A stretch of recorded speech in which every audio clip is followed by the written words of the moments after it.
Welcome back, all the danksters and dankettes. Sorry, I had to put some socks on over here. A little introduction. Welcome back. We've got a show for you today. We're going to be talking about some very interesting stuff. So if you haven't, please like, subscribe, hit that notification bell, and become a member for 99 cents and join the Dankster community Friday members only lives. So we're going to be diving into a very interesting story today. It has kind of surfaced. I've seen an influencer or two talking about it. And I wanted to dive into the surveillance side of this conversation regarding MBS from Saudi Arabia, Khashoggi, Pegasus. It's a spyware that goes onto your phone. But before I go into any of that, and forgive me if I slip a little bit, I'm tired. I didn't get sleep last night. I was working, coding, and I was researching. So I'm very tired. But I want to show you this image real quick of this couple right here. All right. So this right here is Khashoggi. He was a journalist who left Saudi Arabia, and he came and he was working here, writing in the United States, living in the United States, and had a fiance as well that, well, I'll just tell you, he ultimately left her outside of the consulate in Istanbul, Turkey, when he went in to go meet with the people that run the country, the empire, if you will, of Saudi and the kingdom there. He had to go take care of some documentation, have a conversation, and he left his fiance standing outside the door. I think it was like 1 p.m. local time. Her name was Hatice Sengiz, if I'm saying it correctly. She is a Turkish academic and engaged to be married. Now, she accompanied her fiance to the entrance of the Saudi consulate in Istanbul, Turkey, and it was on October 2nd, 2018 is the date. Now, she waited outside while he went, like I said, went in to pick up paperwork for their upcoming wedding. He needed to verify that he wasn't married because he did have a wife that he had left behind. Messy situation. He was in his 60s when he restarted his life coming to America. And there's a deep story behind him. We'll get into some of that today. But he never came back out. Okay, he never came back out. This story, interestingly enough, was covered by Wolves of Finance. I think yesterday released a video talking about MBS and what's the truth about this person and should he be feared or should he not? Look, I'm going to show you the facts, okay? I'm going to show you receipts. I'm going to tell you the story, the timeline, how they ended up getting Khashoggi, who was MBS's #1 enemy of the state, all right? Essentially, his name is Jamal Khashoggi. He was a Washington Post columnist, U.S. resident, and 59-year-old, 60-year-old who spent most of his career, actually 30 years, as a Saudi government insider before watching MBS take the throne and consolidate power. And he decided, okay, so to give you an idea, when you're working as a journalist in Saudi Arabia, as an insider, he was as inside as it could be, okay? You are speaking for the government, okay? You don't have the freedom of, how I understand it, they don't have freedom of speech. He lost many jobs when he was trying to express his honest opinion in that country. And ultimately, it led to him getting fired multiple times over and over again. But anyways, he did not want to stay quiet about MBS. Now, 4 days after he was taken out and actually dismembered inside the consulate, the Saudi consulate in Turkey, this man has been proven to have been completely dismembered inside the Saudi consulate. And somebody questioning the integrity of that investigation really bothered me. It kept me up to have to investigate this and find out all the details before I come live today to talk about this, because spreading false information or leaving out pertinent information in regards to a person contributing to American society as an American, living as an American, I don't know his paperwork situation, but he was legal. He was working here, citizenship. So, excuse me. So Wolves in Finance, again, really leaving the bulk of the story out. And it's gotten me very curious on why. Okay. Anyways, 4 days after he was dismembered in this consulate, someone used military grade spyware to break into his wife's phone. Not only that, to find out what he was up to, because he was a journalist trying to push back against the Saudi kingdom, he had a group of what would be called dissidents. And they ended up hacking through this spyware that we're going to get into. But ultimately, they were reading her messages, his team's messages, looking for evidences of what she knew, what he knew, mapping who they were talking to. And they were people who loved him after he was already dead. Okay. That is what this technology does. All right. That is who built it. Okay. This is, I'm going to tell you behind who this Boston built it. Okay. So they are selling it to Saudi. Saudi has Pegasus version 2. All right. Which is the highest grade spyware technology on the planet. Okay. So Boston sold it to Saudi. They worked with engineers. They build whatever infrastructure on their own side to get everything actually working how they want it for their network. Okay. Now, it is approved for them to be used. And that is why this stream is going live today. I am here to talk about this spyware because it directly coordinates with the surveillance state, the surveillance one world government that we are facing down the barrel of. And this is just one additional piece, not to mention the geofencing, not to mention all of the FARA foreign agent related garbage that we've talked, well, not garbage, honestly, truth that we need to hear, but it feels like garbage because nobody takes it seriously in the places that need to be taken seriously. Okay. This technology literally maps people's entire lives if it gets on your phone. Okay. Now, the same institutional network behind that weapon is the same foreign principal behind all the FARA filings that I've put out on my website that you know about, americansfortransparency.org, behind the geofencing campaigns, behind the Project Esther, Project this and that, to pay influencers to spread misinformation or to say great things about or spread propaganda, bro. Honestly, they're paid to spread propaganda. It's the same state, same country. Okay. This institutional network this is not a separate investigation from that. Okay. This is one investigation combining all of the information. And now we're adding more layers on top of it because people like to leave out the truth about all the stuff that they're trying to, no receipts. And I'm tired of it. I'll just keep coming out here and showing the truth because you guys need it. We all need it more than anybody, more than any time in the history of America. We need truth. And when you have people spreading information and leaving critical components of it out, that is anti-American to me. Is it not? This is something else that I have a gripe with. I'm not going to get into now. Jamal Khashoggi was not a revolutionary. He was not a radical. Okay. He spent decades, and I'll pull up his Wikipedia page here. You can take a look. So Jamal Khashoggi spent decades, as I said, as a Saudi government insider. He advised princes, princesses, whatever. I don't even know if they have princesses, but princes in the kingdom, the upper echelon. So imagine like Trump and here, like if it was that over in their empire. So they're higher ups. Okay.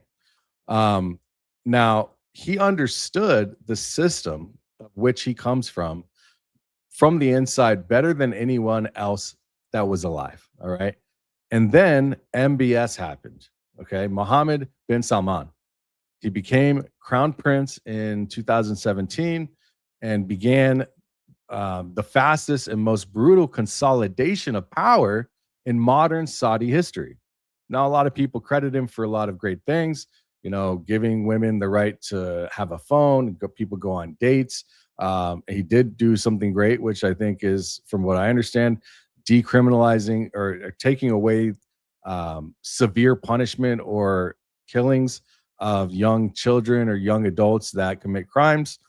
So he has done those things. Now, the Ritz-Carlton in Riyadh became a detention center, I might add.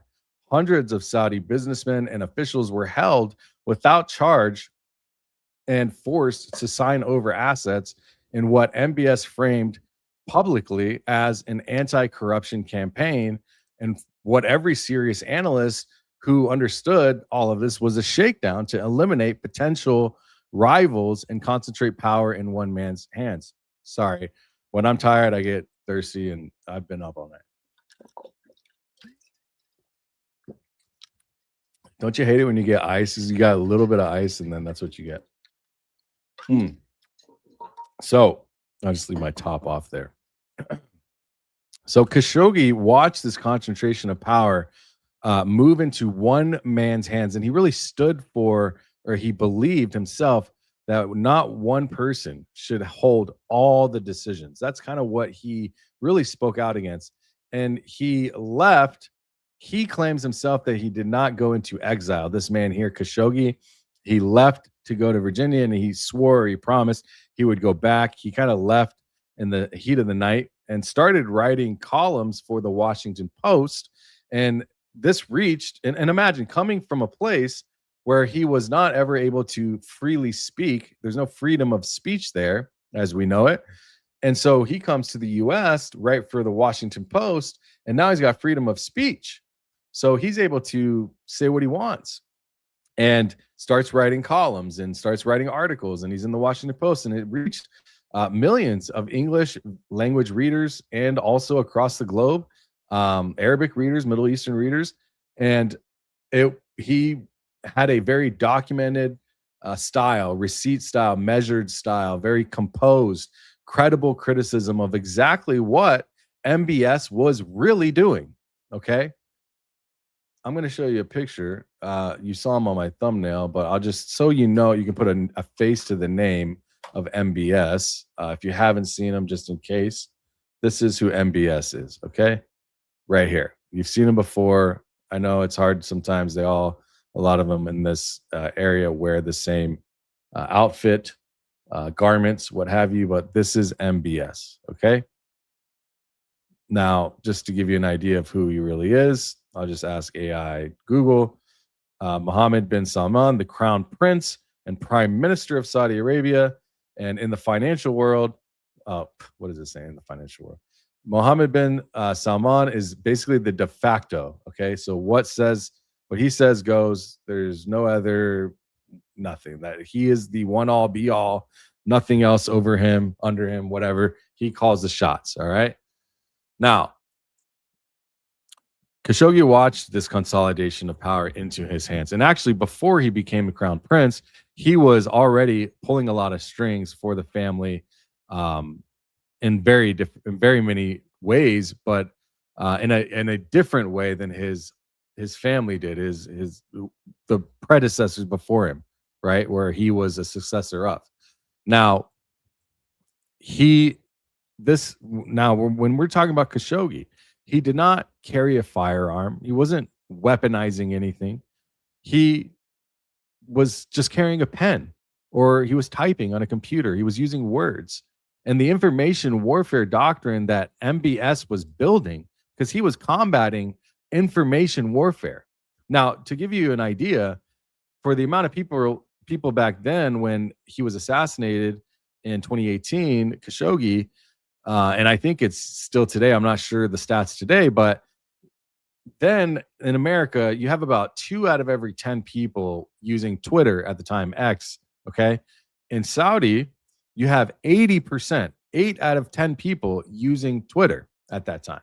Now, when you think about information warfare, if you are trying to combat freedom of speech or what people are seeing and how they're communicating, obviously you're going to want to control the communication. Who says no sound? What are you guys talking about? I don't know what you're talking about. No sound, no sound. Everybody's good, right? You guys can hear me? Everything looks good. Okay. So, anyways, yeah. So people I see in the chat, Vegas, you know what? He was alleged to be there. He was you've seen the scene where he's I could probably pull it up real quick, I guess, if we want. MBS Vegas, and you can see the image. You probably all seen it. I'll just give you an idea so that you can see him walking. I think if it shows, I don't know if I can show any of these, but he was supposedly there. Here's a picture. Let me open this in a separate tab. Okay, so this is the picture who they say was him, right? Right here. Right here. That's what they said. So he was dressed down, not in his garb, okay? Now, that's who MBS is. And then if you want to see Khashoggi again, so remember, MBS, we go back. All right. This is MBS. And then Khashoggi is this man here or this man here. Same guy. Okay. So we're just really talking about two different people here. We're really talking about the surveillance stuff. I know that there are people that want to know more about Kushner and his ties, and we're going to get to a lot of that. And this can be a developing story depending on how much engagement there is. So if you want more content on this specific subject, let me know in the comments. Let me know in the chat, because I will go as deep as you want me to go on this, because I know all about it. All right. So let's focus on the security, surveillance state, and securing our freedom and making sure that we understand what's happening with the spyware and how it operates, but also dive into the history of how this all came to be and his ultimate demise. Again, he's not carrying any type of weapon. He's just using words. And that is a war that they are battling over there, and still to this day. Okay. Now, the information war that they have over there with MBS, it made him more dangerous than any armed dissident when we're talking about Khashoggi. Okay. Because you can imprison an armed dissident, even, I mean, in the US, maybe not so much, but definitely there. Now, you can exile a political rival, but you cannot easily counter a credible insider voice who's speaking through the Washington Post platform, who knows exactly where the bodies are buried because he sat in the rooms where the decisions were made, whether it's figure of speech or not. Okay. He knows all the secrets, where all the skeletons are at in the closet. So MBS did not try to counter him in that arena. He built a machine to destroy him on the inside out, from the inside out, or he acquired a machine. And the machine really had 3 layers, and all 3 are documented. All 3 have receipts attached to them, if you will. All 3 have direct operational pipelines and parallels to what we've been documenting in this channel and through the FARA investigations. All right. I can even pull up the FARA investigation website if you want to take a look. You can go for this here, FARA dot, what is it? FARA.gov. Boom. And then you can just see. So this site alone, I mean, I show my site a lot. But truth be told, this is where I get all the sourcing from, which is the Foreign Agents Registration Act. A lot of my information comes from there on the website. And if you haven't already, please hit the like, hit the subscribe. We're going all the way in today, and share this with everybody who needs to see it. All right. In 2019, the Department of Justice, the DOJ, charged 2 former Twitter employees with acting as unregistered agents in Saudi Arabia. All right. Their names were Ahmad Abuamo. Let me see if I can pull up, if I'm trying to sound fancy like I know how to say. Ahmad Abuamo. There's not much information on Wikipedia, but I'll bring the page up here. It's got his name. I wonder if I just searched if we could pull up an image on here. I wonder if it would show us one here. You'll get more info. Okay, I see you guys in the chats. All right. Ahmad Abuamo. All right. So working at Twitter and on behalf as an unregistered agent for Saudi Arabia. There's another one whose name was Ali Al-Zarani, which is right here. This is a perfect picture because it's got both of them. And then they ended up wanted by the FBI. Now, their jobs were not complicated, okay? Access the private data of the accounts of users on Twitter who criticized MBS. Hand that data to Saudi intelligence, not public data, private infrastructure data, IP addresses that reveal physical locations, phone numbers linked to anonymous accounts, email addresses that would blow the cover of pseudonyms of critics, the metadata that turns an anonymous dissident into a named, located, targetable individual. All right. If you want to look up, we could probably look up dissident just in case maybe people don't know what dissident definition is, and it'd be better if I just read it to you instead of trying to. So a dissident is a person who strongly and often publicly opposes an established policy, government, or powerful organization. The term is most frequently used in political context to describe individuals who criticize authoritarian or undemocratic regimes. Okay. A person who dissents or refuses to conform to prevailing political, social, or religious standards. All right. Now, Khashoggi was not considered a dissident. He was considered an insider, more of a revolutionary. And then he ended up ultimately becoming a dissident. Now, when we talk about these two men, the Twitter insiders for for working as foreign agents for a foreign country, working on behalf of a foreign country in the United States at Twitter. Okay. This is all documented. Okay. After this, run this transcript through AI and ask how much is true. It's going to be 100%. I mean, at least from the information that I can find. I'm telling you what I did find through my research. Now, Ahmad Abuamo was convicted by a federal grand jury in August of 2022. That conviction exists. It is not an allegation. It is a jury verdict in the United States District Court of the Northern District, I think, of California. Now, sit with what this means operationally. Saudi Arabia did not need to hack Twitter at this time. They had placed human intelligence. They had assets inside the platform working at Twitter. Is this still going on today? Do you know? I wonder. Now, those assets handed them the private data on everyone in Khashoggi's entire network. Okay. Every anonymous supporter, everyone who really engaged with the entire network. You're talking hundreds of people, if not thousands. There's a lot of people that went to jail for a long time. Still, I think like 20 something people in jail over this. And they killed, allegedly, I don't even know if it's alleged. I think they definitely will. I'll show you something in a little bit. So every anonymous person on X, Twitter, whatever it is back then, private donor communications through DMs, every journalist using a pseudonym to protect sources while covering Saudi Arabia, an anonymous account criticizing MBS, Saudi intelligence now has your IP address, your email, and your physical location. Okay. A journalist who's protecting sources. Think about that. Your real identity is a Riyadh intelligence file in Saudi Arabia because you said or did something in conjunction with this group that's just using words to say, hey, this isn't right. We think this, and that. We grew up there. That person was on an insider and didn't agree with your practices.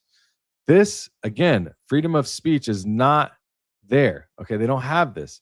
So when you have an insider who knows where all your skeletons are and you run a straight up monarchy, dictatorship, whatever you want to call it, somebody was sitting at the dinner table with you and your family, and then obviously you're going to feel like he turned his back on you, and they're going to have consequences for that person. Okay. So I need you to think about Clock Tower X LLC. We've talked about this before. Brad Parscale, Trump's former campaign manager, $1.5 million a month for multiple months, registered foreign agent for the government of Boston via Havas Media Group in Germany. It's actually called Havas Media Group Germany, but they actually operate in the US as well. Mission stated in the filing is an AI-driven pro-Boston messaging system at scale, targeting American audiences on TikTok. This isn't churches here. This is any American audiences on TikTok, Instagram, YouTube, and podcasts. Okay. Again, Clock Tower X LLC, who is run by Brad Parscale. This company is a registered foreign agent. Let's pull it up. We'll just go to my site for this one. Registered foreign agent, and they are tasked. Surveillance Clock Tower LLC. Okay. They are tasked with AI-driven pro-Boston propaganda targeting Americans on TikTok, Instagram, YouTube, podcasting platforms. So you name it, Spotify, Apple Music, whatever it is, okay? And you can see here on this map, if I can find Clock Tower LLC, they all have their own mission and agenda. And I've talked about this many times. Clock Tower LLC, anti-antiseptic campaigns, AI SEO manipulation, targeting per FARA filing, okay? So there's a specific component in that filing that most people gloss over. It's the AI component. It's the GPT framing. The filing describes creating websites, actually. And I wonder if I could pull it up. Let me see if this actually pulls right up here from their website. If I have the man, there's so many. Look at how many filings there are from this company, you guys. These are all filings for Clock Tower X LLC. They've taken $9 million. They used to work for Trump, okay, as a campaign manager, and with Charlie Kirk, by the way. Look at all these filings here. Look at this. You got your registration statement. I don't know if it works. Hopefully it does. Okay, it does. So this is a registered foreign agent, Clock Tower X LLC. It's got their address, their registration number, 7649. Okay, owned by Bradley Parscale, owner. You can see it right here, owner. And Clock Tower X LLC is engaged in creative strategy and media production, including the development of digital content, messaging campaigns, and related distribution services for political, cultural, and commercial initiatives. Privately held limited liability company. All right. And they've taken from the state of Boston, as you can see there. Okay. Just to give you more context. Now, they're, again, building social media campaigns, websites, whatever, AI manipulation, Gemini, Grok, ChatGPT, Claude, whatever, about Boston and Gaza. The explicit goal is embedding pro-Boston narratives into large language model training data. And they're working with these organizations to do so. All right. They're letting them do this. Saudi Arabia placed, now this, again, Saudi Arabia placed human assets inside Twitter on top of having access to this additional capability. But they get access to private users' data and neutralize critics from the inside. And then neutralizing, you know, when you see the movies, neutralized.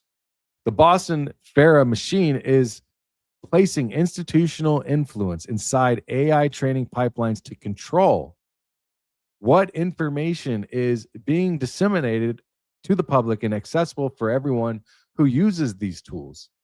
The Saudi version accessed the platform's private data layer. The Boston version is shaping the platform's intelligence layer. Okay? The vector is more sophisticated. The operational logic is still the same. Identify the information environment, control the inputs, and neutralize the opposition before it can reach scale. Layer 1 is in active American soil right now. It's active. It's the FARA number that we've shown you, okay? This is and there's tons of them. Again, let's go to the website and look. These are all active. This is right now happening today. All of these are all one arm each. It's like a 14-arm snake or whatever, octopus, with the one agenda. There's one agenda right here. You want to see what it is? Here. This is what it is. Okay? That's the agenda. Am I frozen? Looks like I'm frozen. It's okay. I'll fix it right now. That website is bogging down the thing. Okay. So, trying to give you some context here. Let's pull up the Saud al-Qahtani. We can pull this up right here, I think. Yeah, here we go. While we talk about this. So Saud al-Qahtani was MBS's digital enforcer, okay? Electronic technological enforcer. His former title was advisor to the royal court.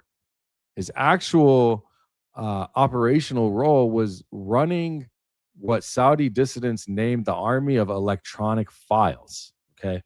A coordinated network of accounts and operatives that systematically harassed, doxed, narratively suppressed, and reputationally destroyed anybody who criticized the Saudi regime publicly. He is a sanctioned individual, actually. The Treasury designation is SM something, SM5 something, SM556, I think. You can pull it on treasury.gov right now. If you go to treasury.gov and type in SM-556, I think, you'll be able to see it on the screen. Here, maybe I can do it. Screw it. You know I'm about the receipts, right? Let's see if we can find it. Treasury.gov. And then what if we type in SM, what is it? Is it SM? Let's just try 556, I think. Does it come up? SM5 test 556. What if I type in Saud? No. Let me try this with a dash, see if it comes.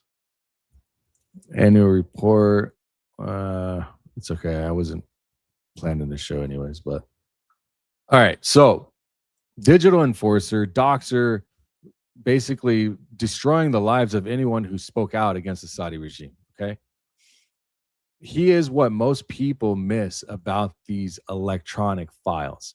They understand it as a harassment operation. That is kind of half the picture, though.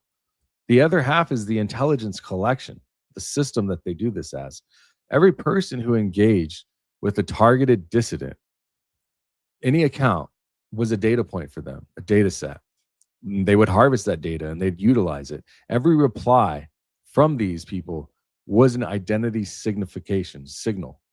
Every follow was a relationship built and mapped into their targeting network diagram that the Saudi intelligence was building. The harassment operation was also a social media graph mapping operation. The files, they call them flies, right? The flies were not just suppressing critics. That's what it's like bees versus flies. So that's kind of how I understood it as I was going through this information. They were identifying, the flies were identifying everyone in the critics network by watching who came to their defense. And the defense were the bees. Now, Khashoggi knew this was happening. Khashoggi is the journalist, in case you're lost. And he warned friends. He was careful about what he said publicly as much as he could be, but he was a transparent person. He kept his most, and I'm not saying any of these people are whatever. I'm just laying the information out for you to decide, okay?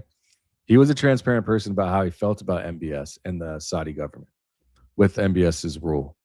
He kept his most dangerous conversations for encrypted private chats. Think Signal, WhatsApp, whatever he could use, Telegram. Okay, I think Telegram was a big one for them.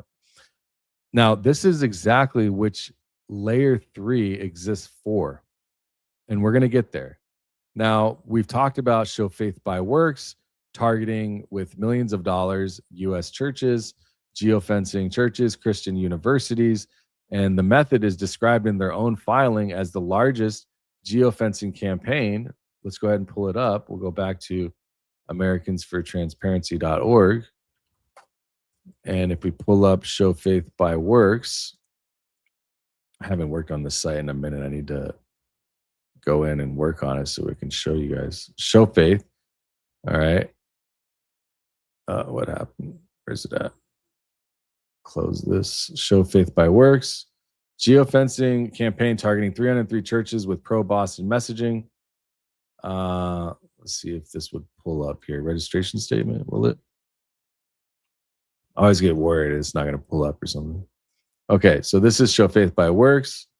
And then they are basically tasked. Does it have what they're supposed to be doing here on their registration? I might have passed it.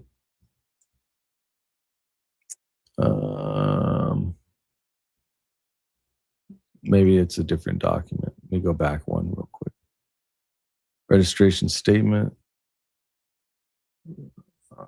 Well, you can, okay. Well, Christian outreach in the Western United States. Maybe something changed here, but I know for a fact, they've said it as well. And I know that there's a church in the Northern California area that is in litigation in court because of this. All right. It's because of COVID. And they ended up through the court case over the COVID situation where they kept their church open. They ended up discovering that the church was being geofenced. Can you imagine? You go to court because the state is basically holding you accountable for being open during COVID. And then throughout the filing of all the investigation of the documents coming out and all the discovery, then you find out that your church is being geofenced and it goes public information. Your church congregants find out about it. Your pastors who didn't know about it find out. And then it leads you to wonder, why were they open during COVID when everyone else was closed? And I'm not saying COVID was great and that they should be closed, but I'm just saying they were supposed to be closed and they stayed open and they had congregants going there. Why do you think that was? If you know that they have geofencing there, what do you think they're doing with that data? I'm sure that that's important data that they have on those people. And there's a reason for that. And I believe strongly there's a reason why they kept it open. And I think it has to do with geofencing. Okay. And this is mega churches we're talking about. 300 plus mega churches. Devices tracked when users enter proximity of targeted locations. Goals stated on their filing is foster positive associations with Boston and portray a extremist view in anything other for anybody else, anyone else in their way. Okay. And then you have the Bridges Partners operation, which the Esther Project original is reporting at close to $1 million. Already at that time, 18 or so anonymous US-based creators. And this is a couple years ago. And they're required to do 25 to 30 posts per month. And they're estimated to get $600 to $7,500 per post. Azealia Banks went on the record before she deleted it. I got paid. It's not $7K, but I definitely get paid for every Boston mention. Even the trolls are paid. She said it. Okay. Screenshot has actually been preserved. I have it right here. Check it out. She said it herself. You don't have to believe me. I got paid. Azealia Banks. It's not $7K a post, but I definitely get paid for every Boston post. Even the troll posts are meant. All right. So you can believe me or not. I'll keep showing the receipts. The public citizen FARA complaint is filed. All right. There's another one. Public citizen FARA complaint. Let's look at this. Check this out. FARA complaint alleges US-based social media influencers are acting as agents of a foreign government. This is Assistant Attorney General for National Security writing this. I'm writing it to them, okay? And they're talking about all of this stuff happening. So we got basically anonymous influence. You don't know who they are. And I'm sure because this Esther Project is a massive budget. All right. I've heard of close to $1 billion, $725 million. And this is a large part. They've called social media, ChatGPT, the Eighth Front War. They're talking about this being a war. What do you do in a war? People die in a war, you guys. You need to wake up. Okay. This is not I'm not talking about this for my health. Okay. I'm not talking about this because it gets views, because obviously, if I wanted to get hella views, I would just trash on Erica Kirk. Go look at my page. Every time I talk about this stuff, it's a quarter of the views I get. Every single time I talk about Erica Kirk crying, not crying, drunk, not drunk, whatever, 5x the views, 10x the money. Okay? I'm talking to you because you need to know this. It's pertinent information. Saudi Arabia ran a coordinated influence army that was simultaneously a surveillance and network mapping operation. The Boston FARA machine is running a paid anonymous creator network with geofencing compatibility, targeting American communities at the same time. The electronic files suppress critics and map dissident networks. The American version shapes the information environment and maps the audience segments. Layer 2 is active on American soil, and it also has FARA numbers.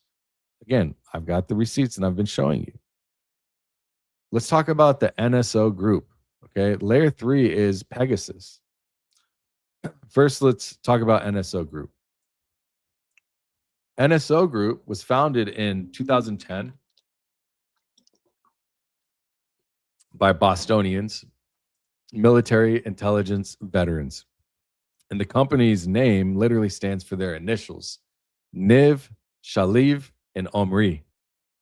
NSO, Niv, Shaliv, and Omri. Almost their entire technical staff, if you didn't know, came out of, I've said it in the last stream, I believe, Unit 8200. Let's look them up. Oops. Let me click that. Unit 8200. A Boston Intelligence Corps unit of the IDF, responsible for clandestine operations collecting SIGINT. This is like intelligence, okay? Code decryption, counterintelligence, cyber warfare, military intelligence, surveillance. All right. So the NSO, this was developed by these guys, the IDF, Intelligence Division. All right. Okay. Are we clear?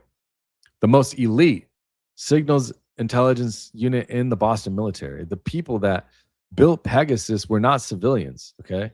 Here's Pegasus. Spyware developed by cyber arms company NSO Group. Please like, share, comment, hit the chat, share this out, because I'm telling you, it's hard we need Americans to see this content. It's very important.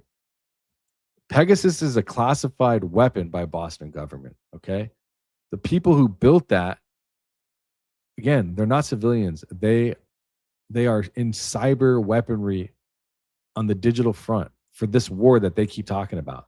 They were trained on this by their own government. Military intel operatives who took their government developed skills and monetized them through a private company with government approval and oversight on every sale. Okay. So Pegasus is a classified weapon through that government. Every single sale requires approval from Boston Ministry of Defense. The people who built it, I'm telling you, these are serious people.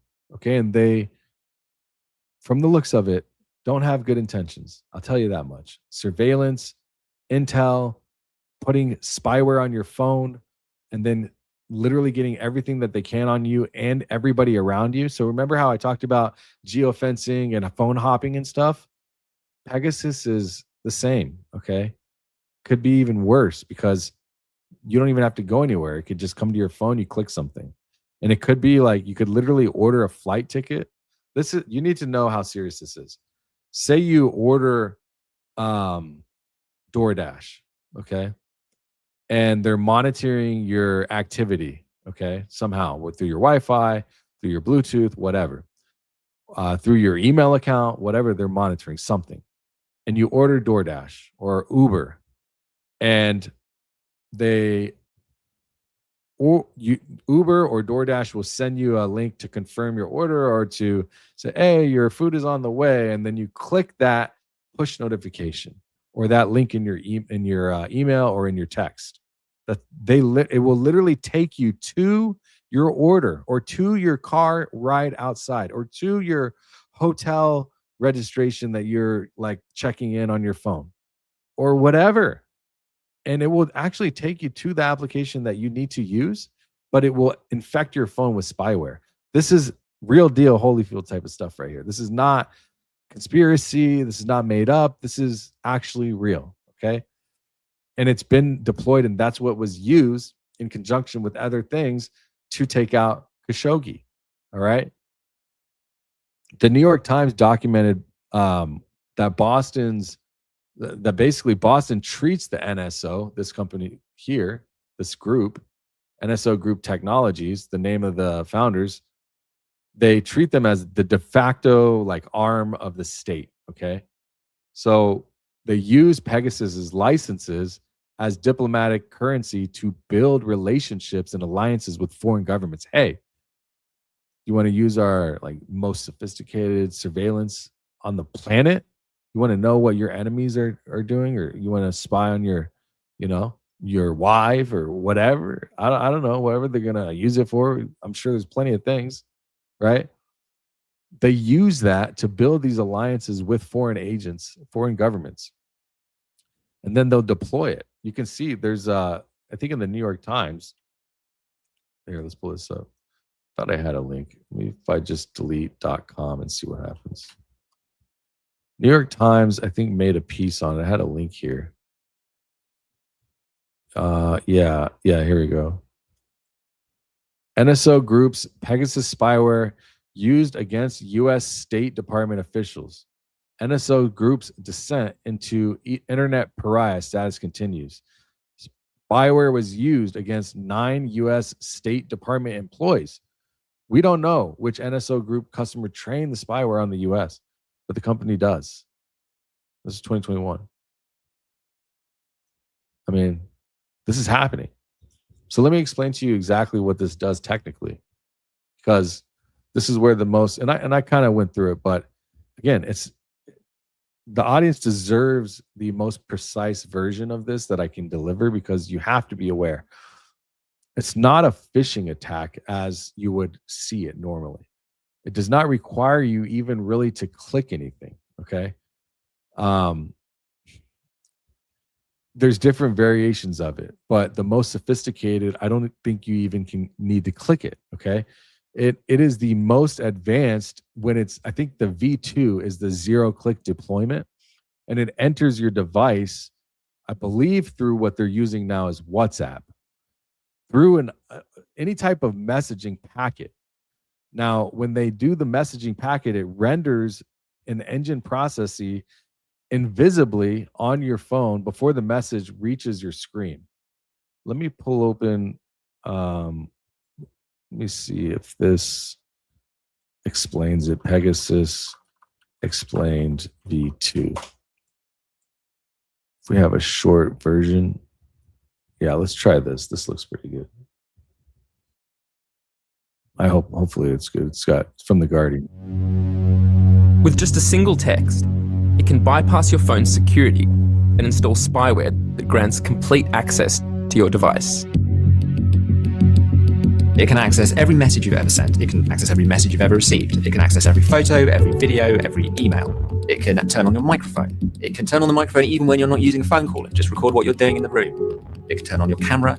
It can record what's on your screen. It can access your GPS. It can monitor your location. And it can do all of this without you ever knowing.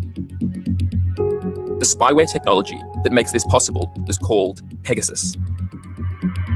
Pegasus is probably the most advanced piece of spyware ever developed. It is effectively the most invasive form of surveillance imaginable. Any idea that you had that aspects of your life could be kept private and on the mobile phone are wrong. So if you are someone who thinks that you're safe because you use WhatsApp, which is end-to-end encrypted, or you use Signal, it really is meaningless once that Pegasus By the is on way, before we go further on that, because this is a good video, it looks like, do you know who the #1 donating person is to AIPAC? Do you know? Put a 1 in the chat if you know. Put the name of the person or the company that you know who is the #1 donor of AIPAC. Before I show you, I'll give you like 1 minute or 1 second. This person right here, I'm going to show you. Jan Koum, co-founder and former CEO of WhatsApp. The number, not Miriam Adelson. WhatsApp co-founder. More money than Miriam Adelson. WhatsApp founder. Okay? Keep that in mind. Keep it in mind. phone. Pegasus can Signal. So if you are someone who thinks that you're safe because you use WhatsApp, which is end-to-end encrypted, or you use Signal, it really is meaningless once that Pegasus is on your phone. Pegasus can infect both iOS and Android while remaining virtually undetectable.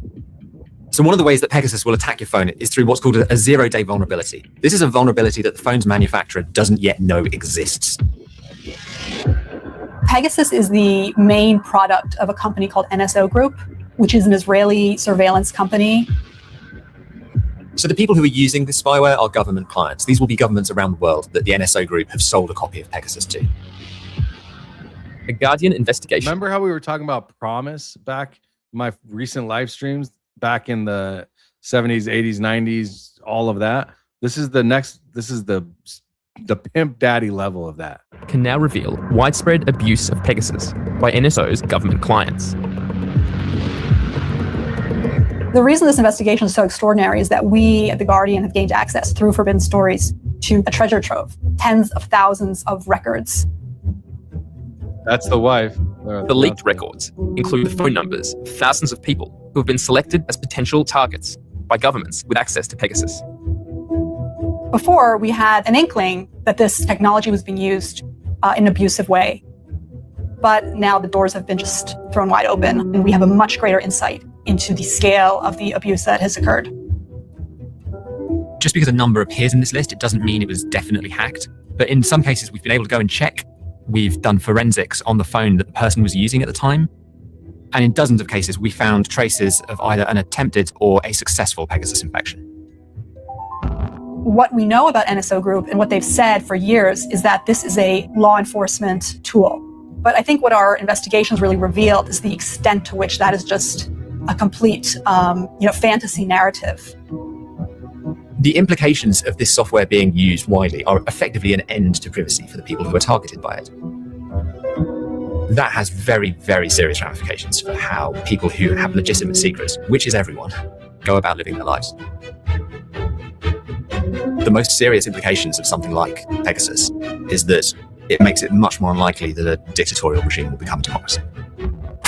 Because those were already regimes and systems that were obsessive about trying to monitor their populations so that they could control them and prevent them from, rising up and overthrowing them. And this technology exponentially increases your capacity to do that. I do believe it poses a greater threat to democracy. It's exposing that a lot of these technologies that we think are meant to keep us safer on our phones, and even if we're somewhat aware of it, that they're really not keeping us safe.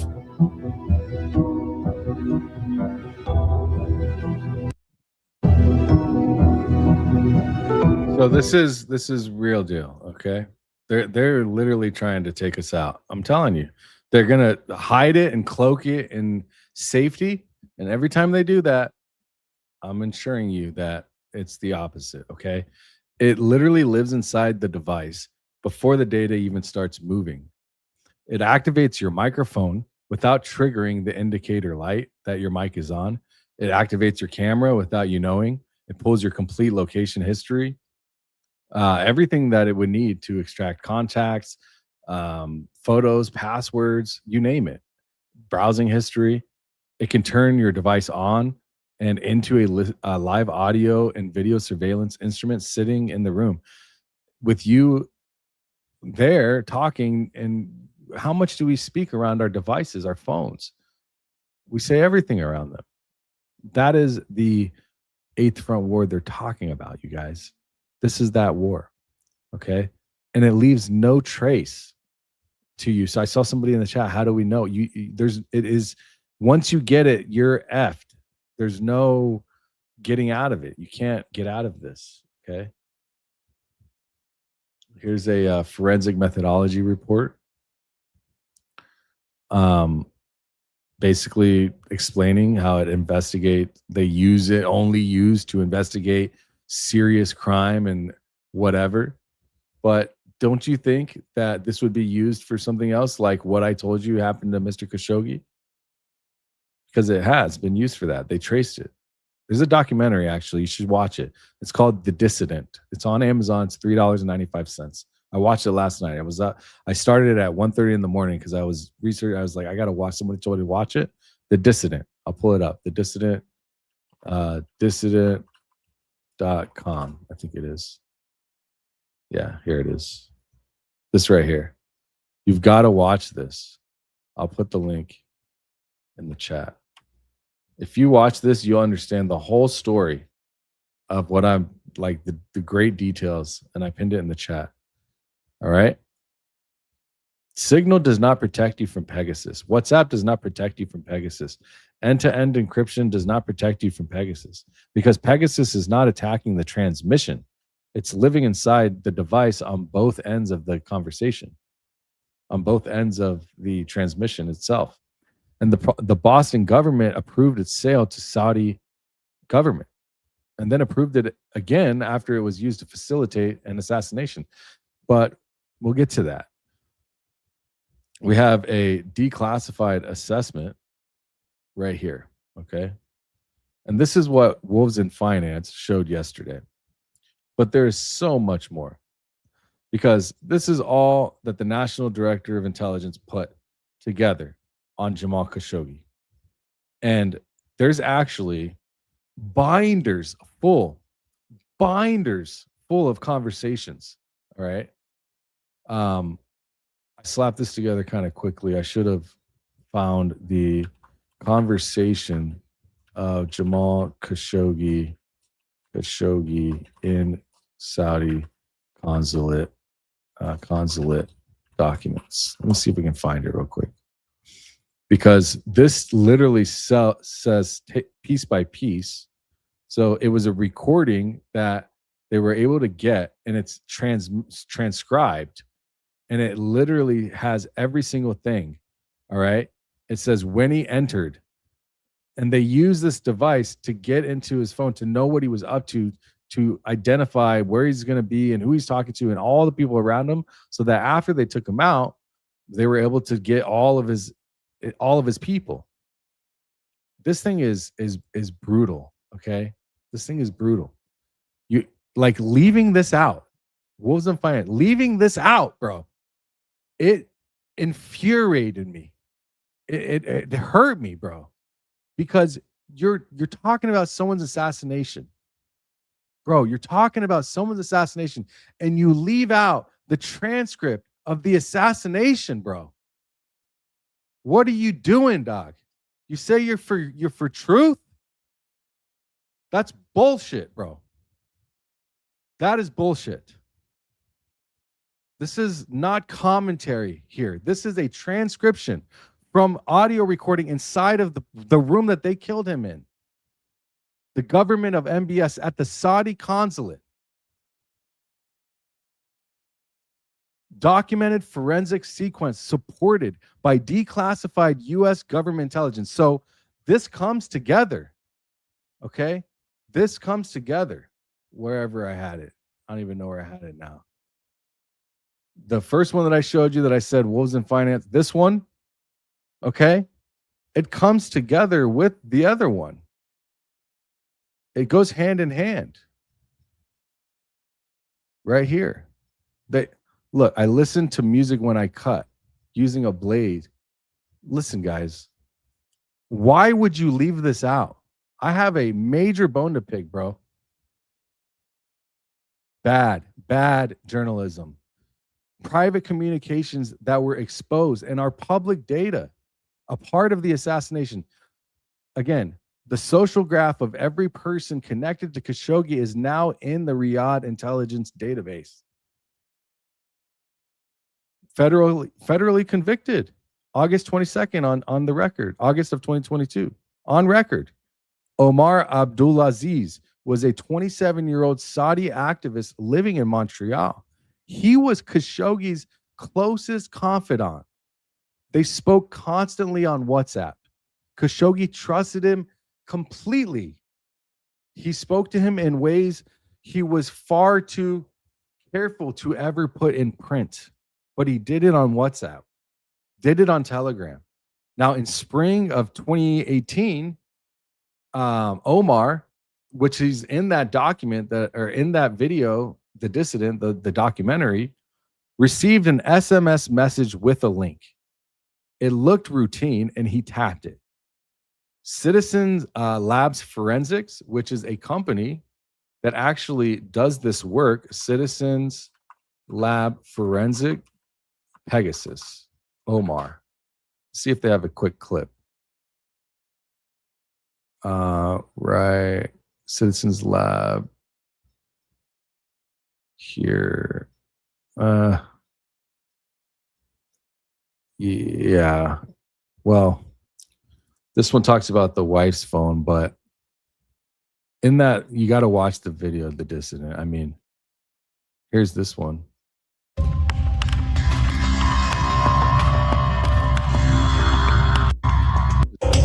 This music, see, that sucks. Anyways, I'll tell you about it. So from the moment that he typed that link, he tapped the link, the device was actively transmitting. And this was months before. So Citizens Labs Forensics went in to Omar's phone. And they were able to find the exact text message or WhatsApp message, whatever, that he clicked that activated Pegasus inside of his cell phone. And then it started actively transmitting data to a cluster of servers belonging to Saudi Arabia's Pegasus deployment network. So from the moment he tapped the link, Saudi intelligence had a live direct feed into everything that he did, along with Khashoggi. Every private criticism of MBS that Khashoggi was too careful to publish, but too free feeling to put it in a text message or to talk about it on a phone call or just in a room with somebody when they tapped in the phone with Omar around, every detail of the electronic bees counter campaign they were building together. Bees campaign against MBS. Here's a short. I think here's a short one.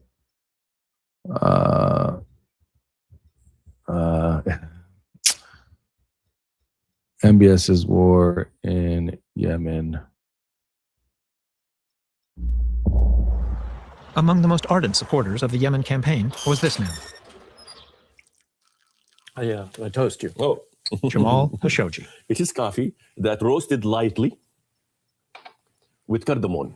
With cardamom. And when you drink coffee in Saudi Arabia, where is the coffee from? Is it from Africa? Originally from Yemen, al-Mukha. I asked him why the rush to war in Yemen was necessary, especially in light of reports of many civilian casualties. So he's an activist. So he went in Egypt, Yemen. He was trying to help the Saudi government save them. Like, he's speaking out on behalf of the people in Saudi Arabia, trying to save them from this one-person regime. So I just wanted to show you him talking and seeing who he is. But because he's a very... Saudi Arabia waited for Mr. Obama very an intervention in Yemen. Yemen would have been gone and lost long time ago. I'll put it on normal speed so you can see how he talks. A very casual, polite person. Will be controlled by the Iranians and the Houthi. So we did not wait for Mr. Obama's approval. And I think that empowers Saudi Arabia. Is Saudi Arabia committing human rights abuses in its bombing campaign? Look, for Saudi Arabia, it is a 1939 moment. So you're comparing Iran to Nazi Germany? Yes. In Saudi Arabia, we are at that moment. We either accept Iranian hegemony, control over Yemen and over our destiny, or freedom. Let's get more on the Saudi position. I'm joined by Jamal Khashoggi. At the time, Khashoggi was not a big critic of the regime. Jamal Khashoggi, welcome back to the program. He was, for the most part, a pro-government voice. Jamal was a journalist, an analyst, but also a client of the Saudi government. An insider. Absolutely an insider. Is Saudi Arabia breaking diplomatically? He's someone you went to understand the politics of the country. The irony of things that we are almost in total agreement. All what we To understand the relationship with Islamism.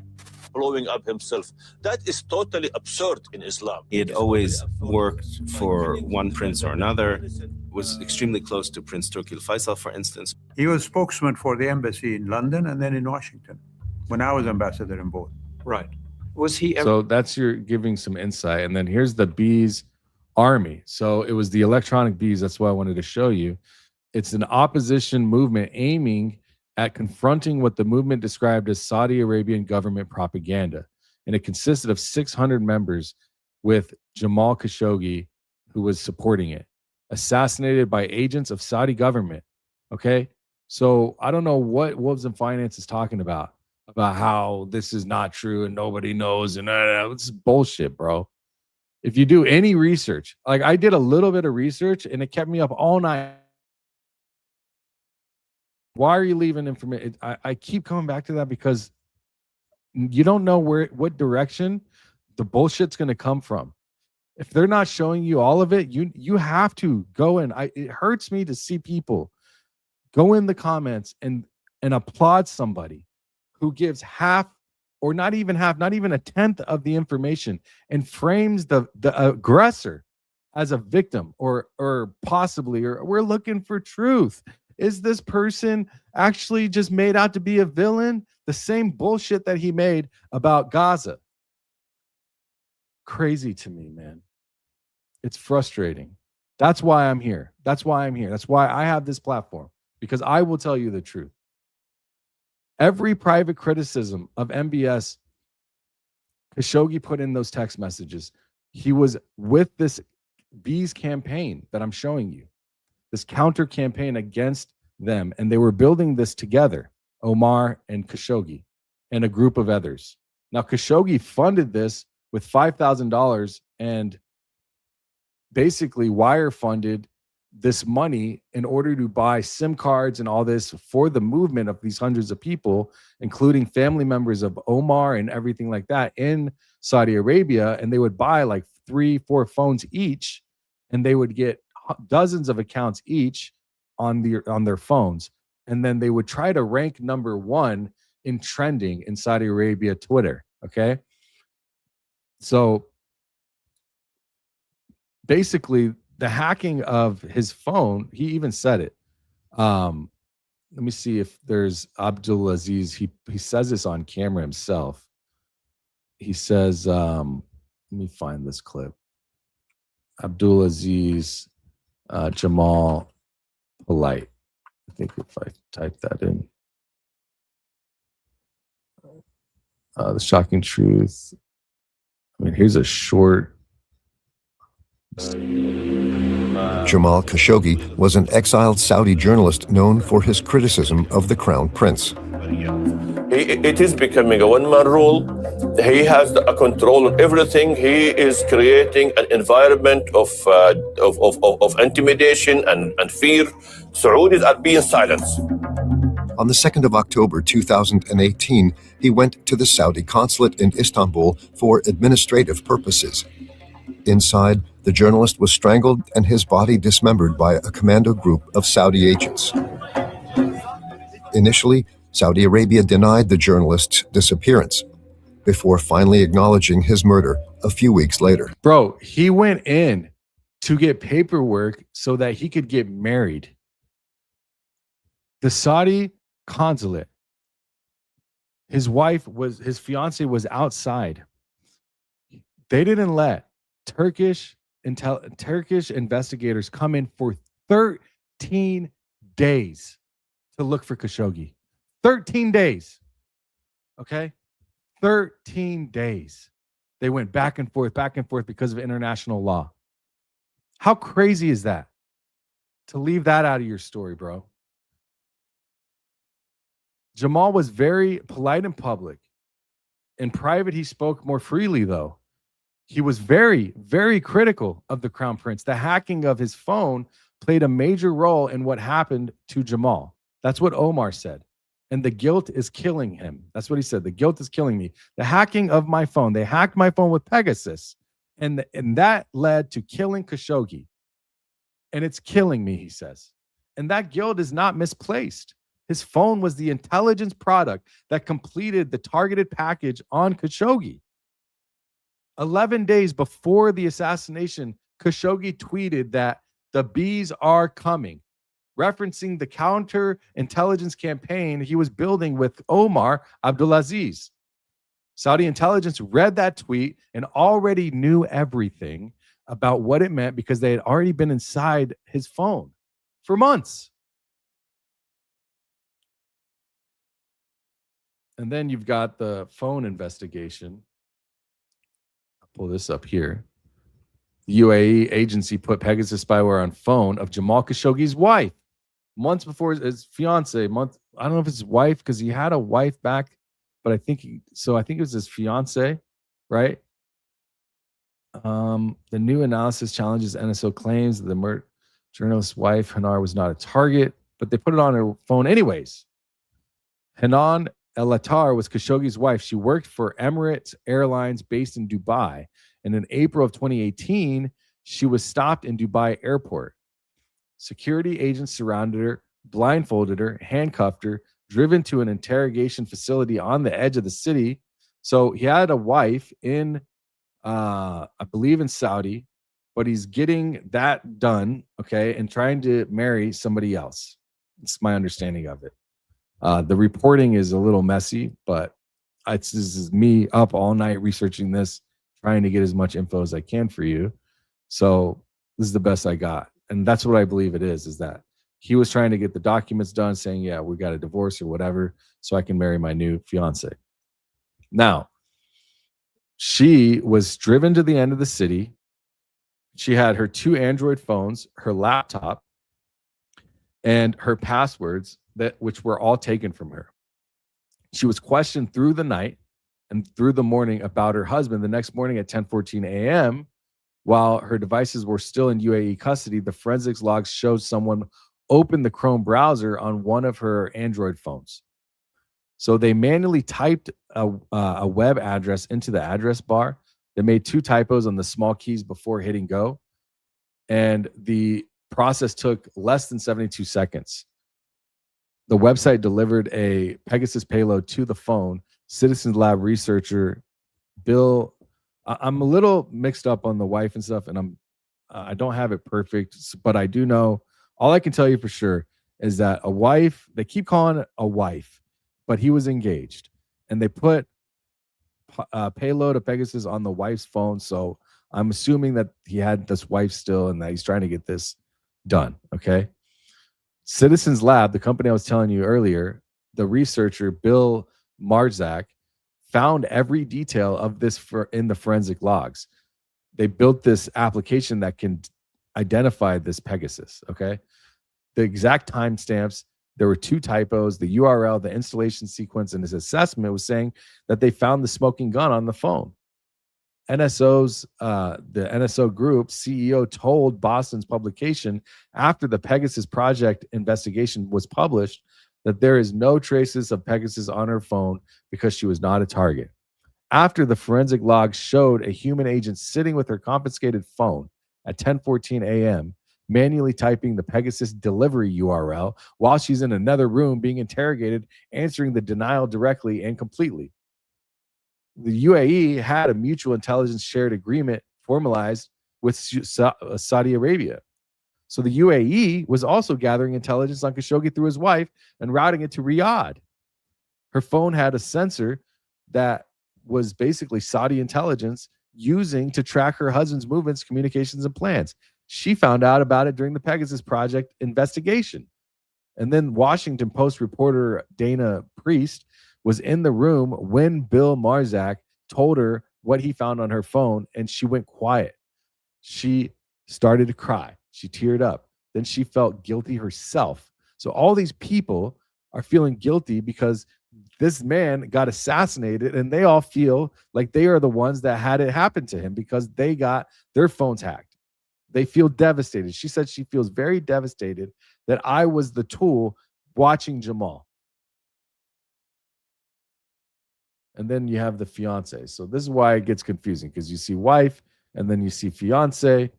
How NSO Group's Pegasus spyware was found on Jamal Khashoggi's fiance's phone. Here's this. On October 2nd, 2018, journalist Jamal Khashoggi walked into the Saudi consulate in Turkey and never came back out. Around the time of his murder, a powerful spyware may have been used to surveil his family.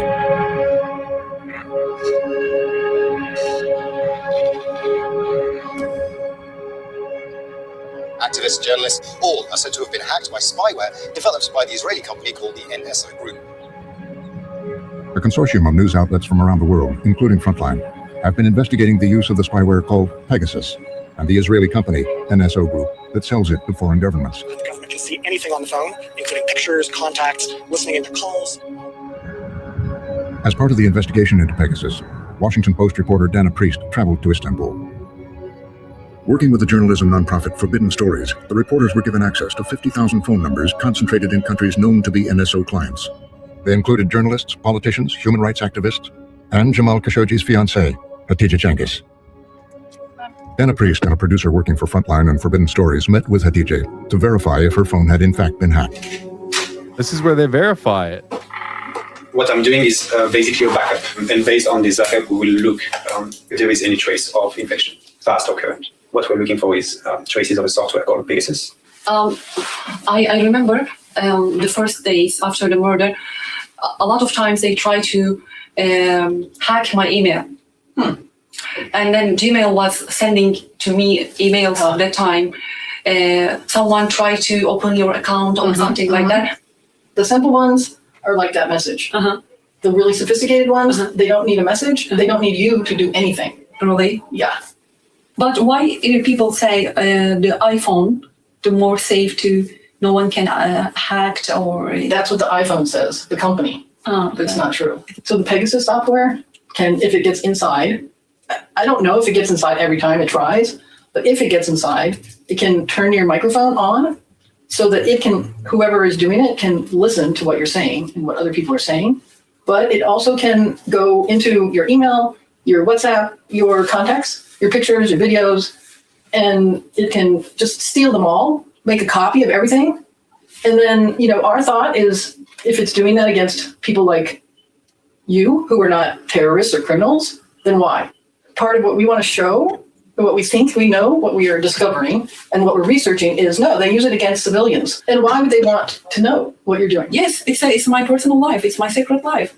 It is not enough to say, please stop after this murder. Please, Yani, it's over. After getting backups of both Hatice's new phone and the one she was using at the time of Khashoggi's murder, Dana Priest... Put a 1 in the chat if you understand how serious this is. Put a 1 in the chat. Put a 2 in the chat if you don't understand what we're talking about. I need to know if you understand. Sent them to Amnesty International's security lab for analysis. A few hours later, while on the way back to the airport, she received a call with the results. I guess the spree of bad news is never ending. So I checked both the uploads. The new one seems clean to me. The old one, however, has some traces that's inconsistent with what we've seen. So on the 6th of October of 2018 seems to have been a first compromise, which was followed by some additional traces on the 9th and then on the 12th, which is obviously, as you know, pretty timely within the context, obviously. Yeah. Wow. She's already been infected, so it's already happened, so it's great that you're finding it. There was no proof that Pegasus had been used to target one of the people closest to Jamal Khashoggi around the time of his death. In a statement, NSO Group said its technology was not associated in any way with Khashoggi's murder. The company said it was on a life-saving mission, preventing terror attacks and serious crimes. But in addition to TJ, Frontline, Forbidden Stories, and the partner news outlets are investigating the cases of journalists, human rights activists, politicians, and others in more than 50 countries who may have been targeted. I think this is the same person that commented saying, like, why do you talk like you're talking down to? I'm not talking down to you. I'm talking with conviction because it's serious. I'm talking like a parent talks to their kids because I feel an obligation to educate the people that don't know what's happening. And if that's how you feel, I'm sorry. But that's how I get my message across. And it lands. There's a reason why there's 250 people here on X. There's how many people? Another 200 people. So, or 150, whatever. I have to get my message across. I'm intense when I'm passionate. I'm serious. Because our lives depend on this. This information is very important. It's of the most important. So, she accompanied him to the entrance of the Saudi consulate on October 2nd. She waited outside. He never comes back out. 4 days after he was 86 inside that building, Pegasus was successfully installed. So afterwards, after he was 86, they put it on her phone. Afterwards, Pegasus was following her more than 5 times in a day. They were going and tapping into her phone. Saudi intelligence was actively mining the network after he was already dead. So he was so when I say mining his network, meaning they were picking at people in his network through the Pegasus deployment, okay? After he's dead, to find out who he was working with and to get all of them. This Omar guy, I don't know if he's still alive. In that dissident documentary, he was, but he was showing death threats on his phone, saying that he's not going to be alive for long. Now, still reading, she was still reading what was being communicated in the aftermath. They were still reading what she was doing in the after he was dead, all of the stuff, still looking for evidence of what witnesses would possibly know and what was being discussed with investigators and journalists. So this is not the behavior of an operation that went wrong or panicked. This is the behavior of continuing intelligence operations with post-executive objectives, post-execution objectives. Again, this document I showed before, show it again, right here. February of 2021, Biden administration declassified the U.S. intelligence community's document, okay? And it says, this report is provided by the ODNI. We assess the Saudi Arabia's Crown Prince Mohammed bin Salman approved an operation in Istanbul. You know what's funny? Oh, man. I think I'm going to have to pull up his clip here. We're going to have to do it. All right. We're going to have to do it. Here it is. Conflict has broken out in the Middle East. So let me find where he shows that document. This is what he says. Listen to what he says. Who would later be sentenced to 11 years in prison for federal corruption charges, including having received gold bars. Why are all the people promoting this so shady? All of this happened while Trump was president, and he remained generally supportive of MBS. When Joe Biden took office in 2021, things changed. Almost immediately, on February 11th, 2021, the Office of the Director of National Intelligence put out an official report that stated, we assess that MBS approved an operation in Istanbul, Turkey to capture or kill Saudi journalist Jamal Khashoggi. I'm going to show you the entire report. This is it. That is the whole report. He doesn't read you anything. It is a brief summary and a list of people involved. Where is the evidence? This is a massive allegation. What is it based on? Can you believe this, dude? What is it based on? The description says things like this. At the time of the Khashoggi murder, the Crown Prince probably fostered an environment in which aides were afraid that failure to complete assigned tasks might result in him firing or arresting them. What? This is the evidence? Do you realize now what I am saying? We have been hearing over and over again in the news for 8 years that MBS is a villain. And this document is what the reporting is based on. This is unbelievable. This is just the debriefing. This is just the intelligence document they made public. Okay.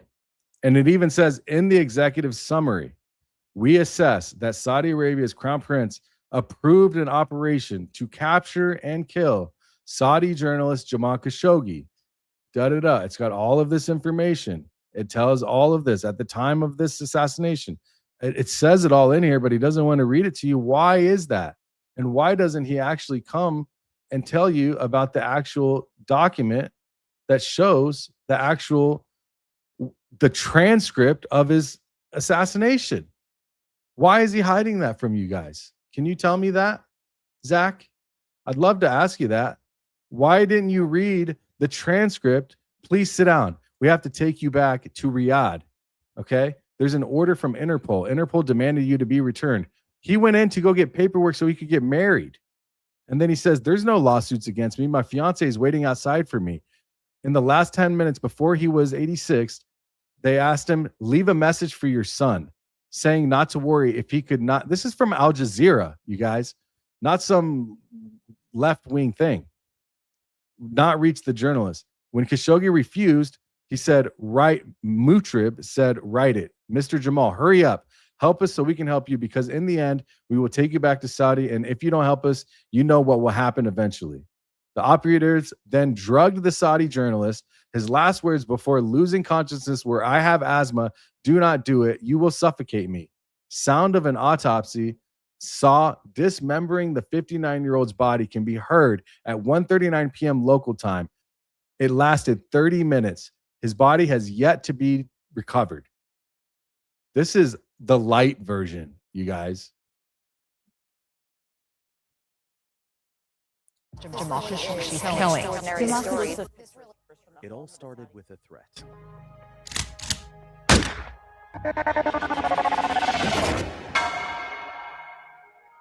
And then the threat became a reality.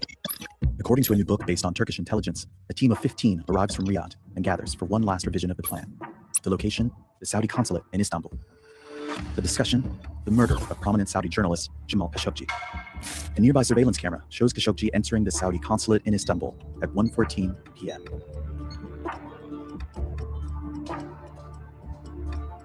He is reportedly welcomed by Saudi guards and ushered to the second floor, to the office of the Consul General. Inside, the special team is waiting for him. Among them, Omar Abdulaziz Pegasus, a close companion of Saudi Crown Prince Mohammed bin Salman. His role? One last negotiation. He offers Khashoggi two options: return to Riyadh or text your son, telling him not to worry if you're out of reach for a while. Khashoggi refuses both. He asks Metreb if they plan to kill him. Metreb makes a phone call. Autopsy tools are reportedly brought into the room and laid out on the consul's desk. Metreb is heard saying, "Not if you cooperate." 5 men then encircle Khashoggi, force a plastic bag around his head, and suffocate him. It's all over within 7.5 minutes. 7.5 minutes of suffocation. Jamal Khashoggi is dead. His clothes are taken by Mustafa al-Madani, a Saudi security officer hired to act as Khashoggi's body double. Al-Madani is heard saying he finds it creepy to be wearing clothes belonging to somebody who had just been killed. While still warm, Khashoggi's body is drained of blood. All right, I don't want to get too far into this because it's getting kind of crazy. I mean, I'm telling you, this story is real stuff, okay? It's sad, to be honest. It's sad. It's sad to leave all that out and just say, I thought he was a villain and we don't know why. And what? So the Biden administration did declassify that document, but that's just one part of it. There's so much more. There's secret tapes. BBC has secret tapes. Okay? You can go and find it anywhere. But that link that I pinned in this chat, thedissident.com or on Amazon, you go watch that movie. I'm telling you. It will blow your mind. It will make you as mad as I am and as upset that an American that a journalist that was working and living in America with a new life, who came here the right way, who spoke for millions of people, was just taken out like that.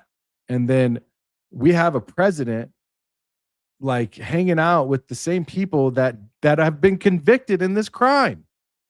The government has been convicted over there. Why? Why is that? Can anybody answer that to me? Somebody's capping. So this is not a human rights organization report. This is not a journalistic report. That is a declassified document from the government. And that's just one part of the whole investigation. Okay? The UN got involved with extrajudicial executions. They concluded that this 86ing was premeditated, extrajudicial from the state of Saudi, with actual Saudi agents performing this act on land in Turkey, in the consulate of Saudi Arabia, in the property of Istanbul. So it's like messy how this international law stuff is happening through this assassination. And what happened after that, after he was killed, tells the whole story, really. Guess what happens? Guess what happens? Cyber mercenaries limiting government use of commercial spyware. So, Boston Ministry of Defense pressured to restore the NSO Group's Saudi Arabia's access. And NSO restored it. Boston restored it. The weapon was cut off after the assassination. So then the government that classifies it as a weapon and approves every sale pressured the company to restore that access. Excuse me. To restore that access so that the government that used it to facilitate that had access to the restored data. So listen to this carefully, okay? And tell me that a company operating independently of state direction or not. Boston licensed Pegasus to every signatory of the Abraham Accords. UAE, Bahrain, Morocco, Saudi Arabia. It blocked Ukraine. It blocked Estonia to protect relationships with Russia. It used Pegasus's licenses as diplomatic currency to build a regional coalition against Iran. The Pegasus Abraham Accords, which we can pull up here. Let's see if I have it. I think I have this link. Right here.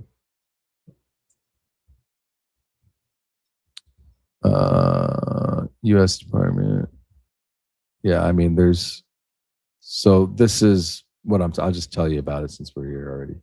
So the New York Times actually documented multiple cases where the sale of Pegasus to a particular government coincided with that government's increased support for Boston's foreign policy positions. This is not incidental or coincidental. That is the explicit stated purpose of how the Boston government manages their licenses.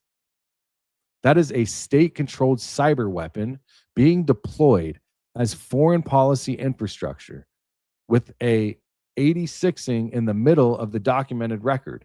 And now it's being lobbied into the American political system.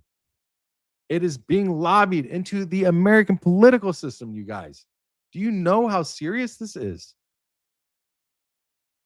Check this out. Let's pull this up. March 4th, 2026. Will NSO's U.S. lobbying pay off under Trump? What the fuck do you think? They want to put this shit in our, like, bro, dude, all this stuff I'm showing you, this is what that's why lobbying should be banned, because they are trying to NSO's lobbying effort provide a stark case study of how spyware firms deploy vast resources to influence government and democratic decision-making in pursuit of their commercial interests. In November, in a surprise development, the company announced that former United States ambassador to Boston, David Friedman, would become its chairman. Described by U.S. President Donald Trump, a longtime friend and trusted advisor. An ambassador, he helped co-architect the Abraham Accords and played a central role in relocating the U.S. Embassy to Jerusalem. Friedman now pledges to use his ties to the Trump admin to help rebuild the notorious Pegasus spyware maker's business in the U.S. and recruit U.S. law enforcement agencies as customers. If that doesn't piss you off and scare the hell out of you, you better just get down with Boston, bro.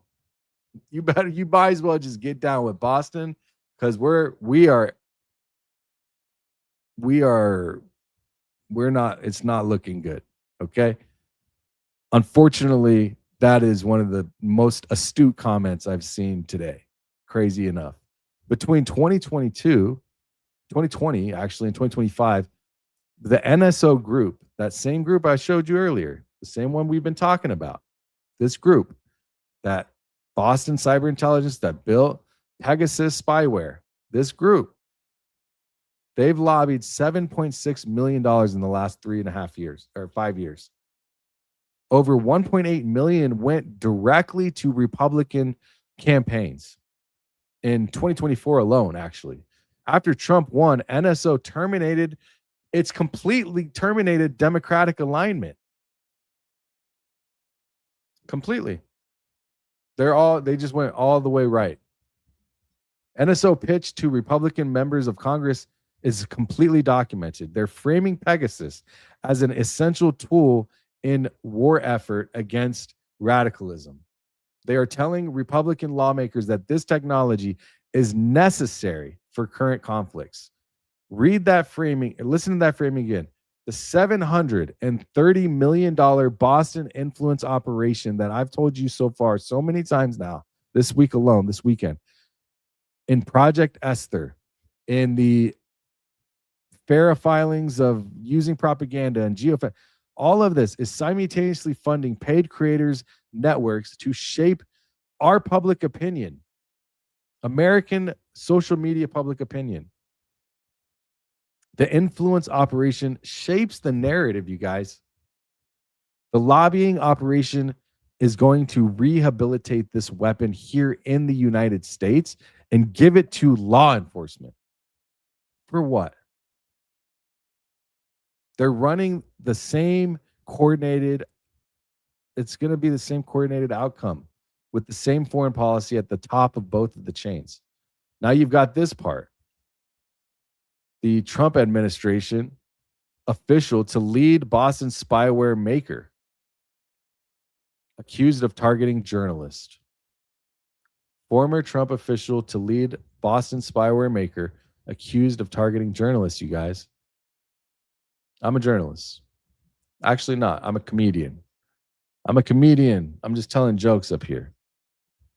A former Trump official will be the new chief of notorious Boston spyware maker, NSO Group, as the company tries to save its tarnished image after a string of high-profile surveillance scandals.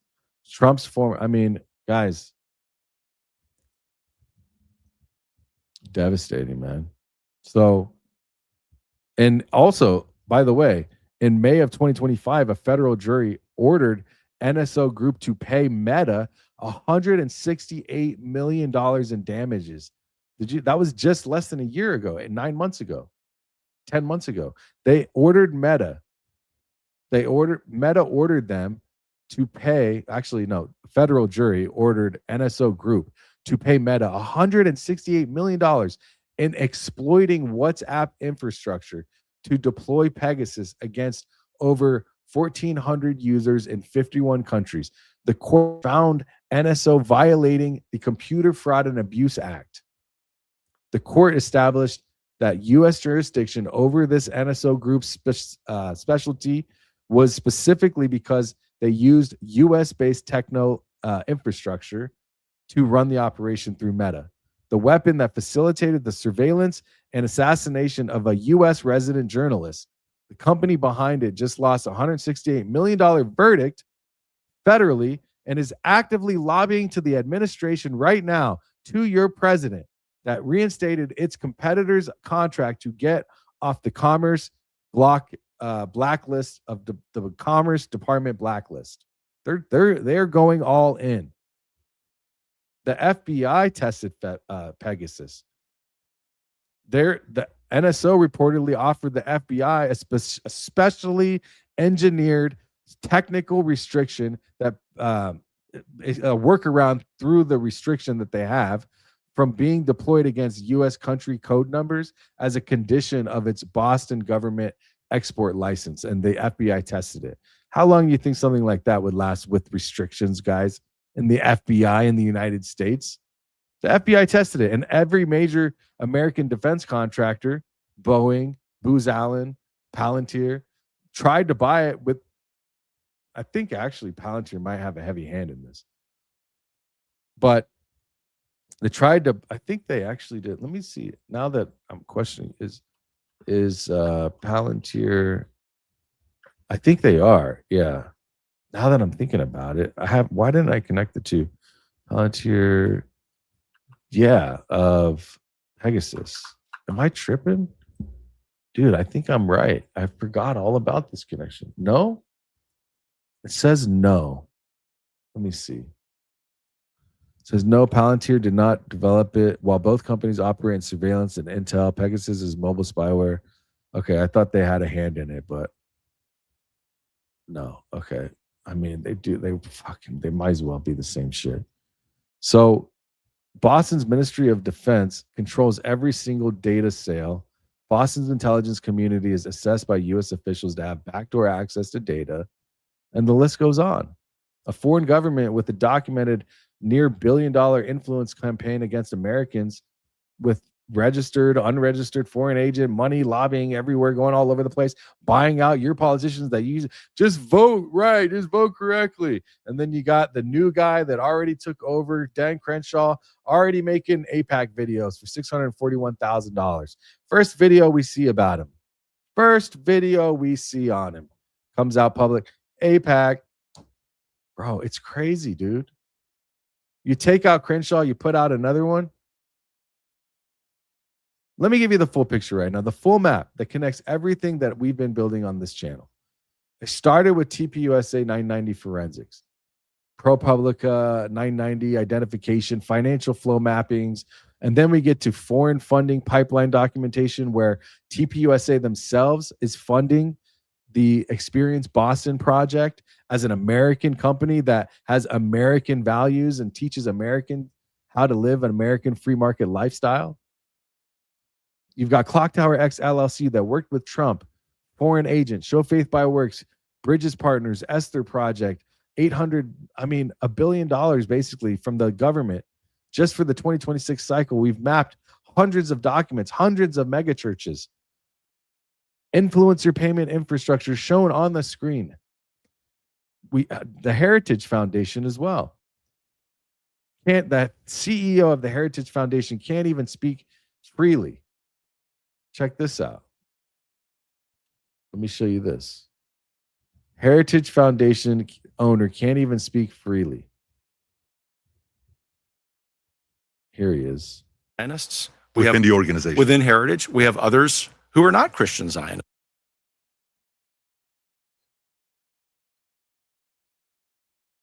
And hardcore, we got to protect, Zionists, and we got to, you can't. And then we have guys that are, on the other side where they're like, wait a minute, why can't you criticize them?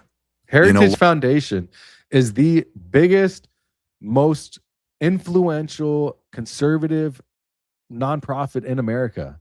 They are the daddy of TPUSA. That's who they are. Okay. They put politicians in office. They carve policy. All right. They shape decisions through their donors. Why are they coming out with certain legislation where you can be critical of some of the things they're doing with, to criticize APAC or to criticize this? Why can't you do that? and I'm right here, is where I'm at, right? And I watch both. That's what I like. I like to see both sides. Where do you stand with it? What's your position with it? It's really important, this is Heritage's position, that there is a difference between political Zionism, which is the right of the Israeli state to exist, which we support 100%, probably rather famously. The second, and what about Americans' right to exist? This is an American nonprofit putting American politicians in office, taking American donor money that Americans are subsidizing their taxes. divorce that from theological Zionism. And those of us who are Christians, depending upon what our particular Christian faith is, have different. What our particular Christian faith is. Okay? Because these guys are dispensationalists. That is not Christianity. Okay? That is not true Christianity. Differences of opinion on that because they're theological.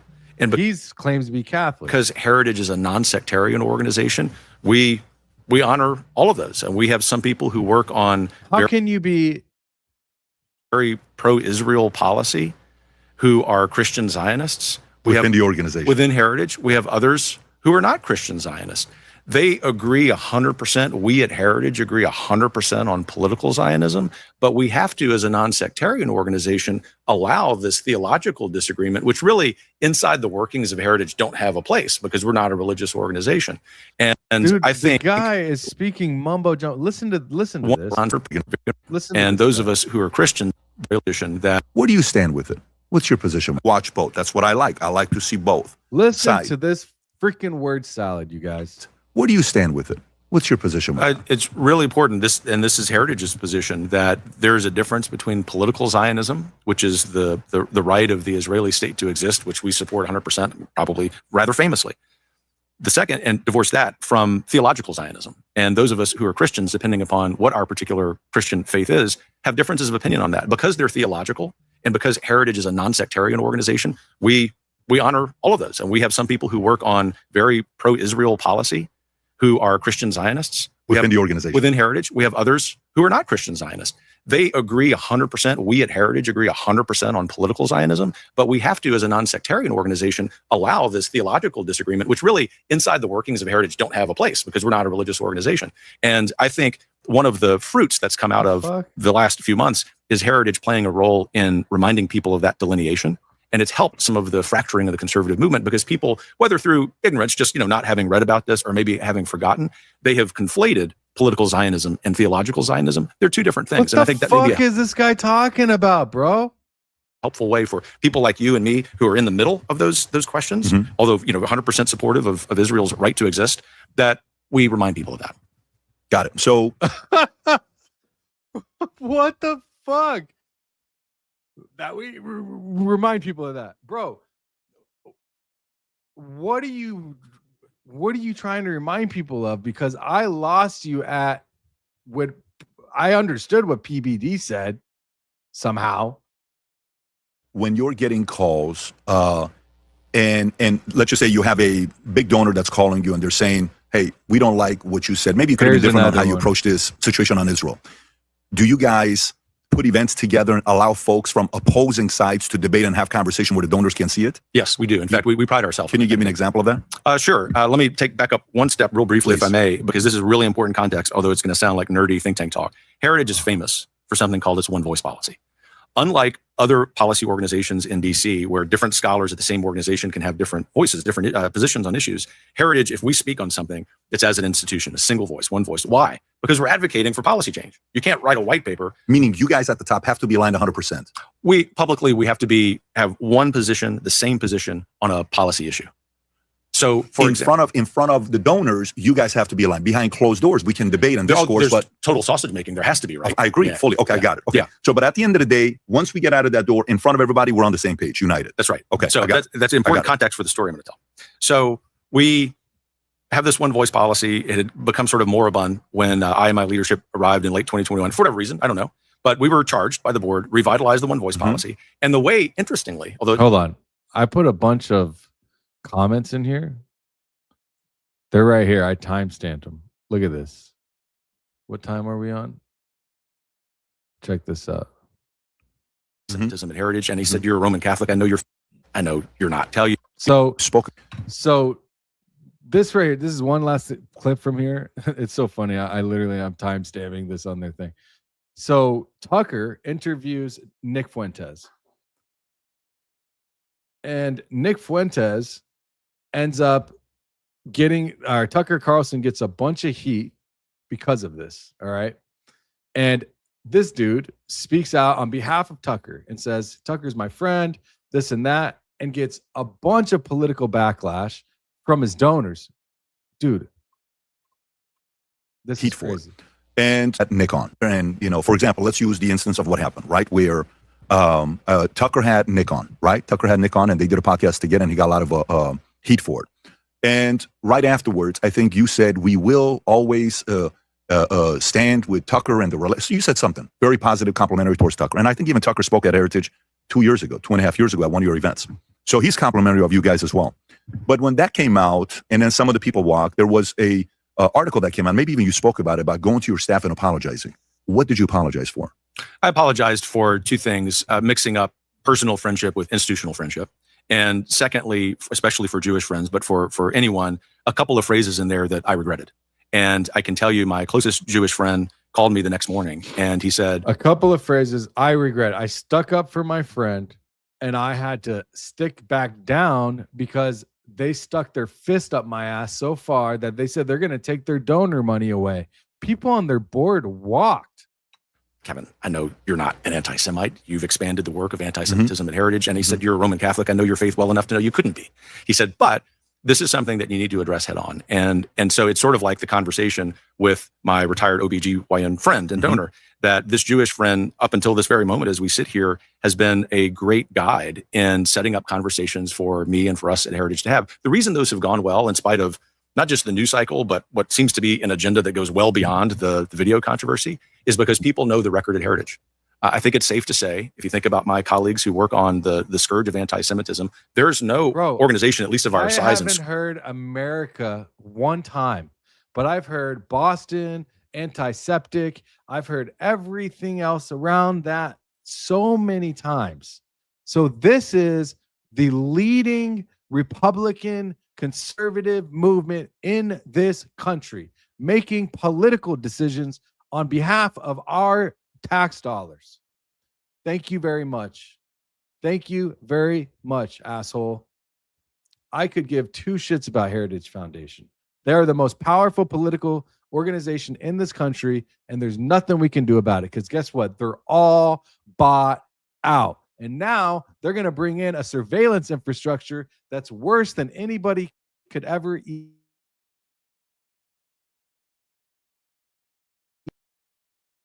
Laying it all out. So let me get through the rest of this. I've showed you the surveillance from Saudi. I've showed you nothing but a federal crime conviction, a Treasury sanctioned designation, declassified U.S. intelligence assessments with transcript audio of the assassination, peer-reviewed forensic cybersecurity research from a University of Toronto, a special report from the UN that had to get involved. That is what it looks like when you apply the Wolves methodology he built his reputation on. I will do it for him, because that's how you're supposed to do it. You don't just put out some bullshit and say, we need the truth. Yeah, okay. If you aren't going to give it, then I'll give it. When a creator who built their brand through TPUSA and exploded because Candace thought he was credible because he showed a little bit of credibility through primary sourcing of 990s, and then suddenly has no primary sources the moment the subject shifts to a specific country or a specific topic, then the methodology collapses. There's no fingerprint of the actual stuff that's happening. The absence of sources is not an accident, you guys. The methodology does not disappear accidentally, okay? The research doesn't just halt at a certain spot conveniently on accident. It disappears when the conclusion is predetermined what they want you to see. Whether it's him, I don't care. Fuck, I don't care if it's him. If there is somebody doing this type of stuff and not providing full context, there is an agenda. It's pre. What do they call it? Conspiracy to act on something. A predetermined. What did he gain? That's the question. What does he gain from this? You know? What kind of alignment does he have? You can see from the content.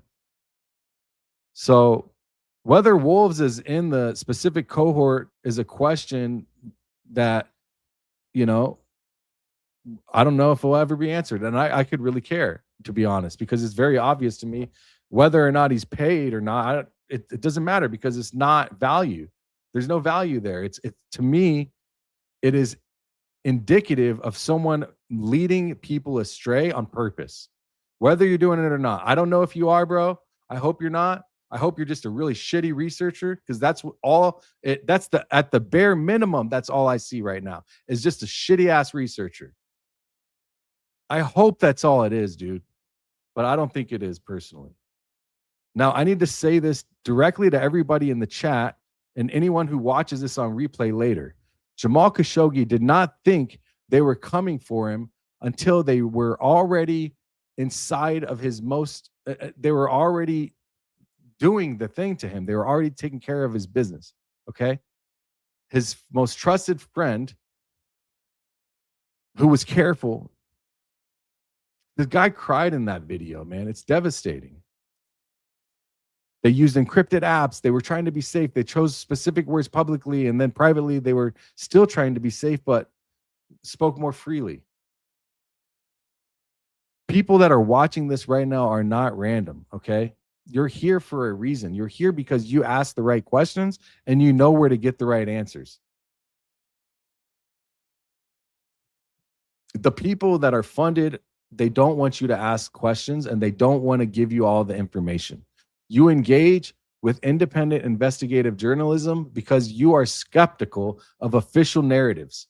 You share content that challenges institutional positions, that challenges Fed slop.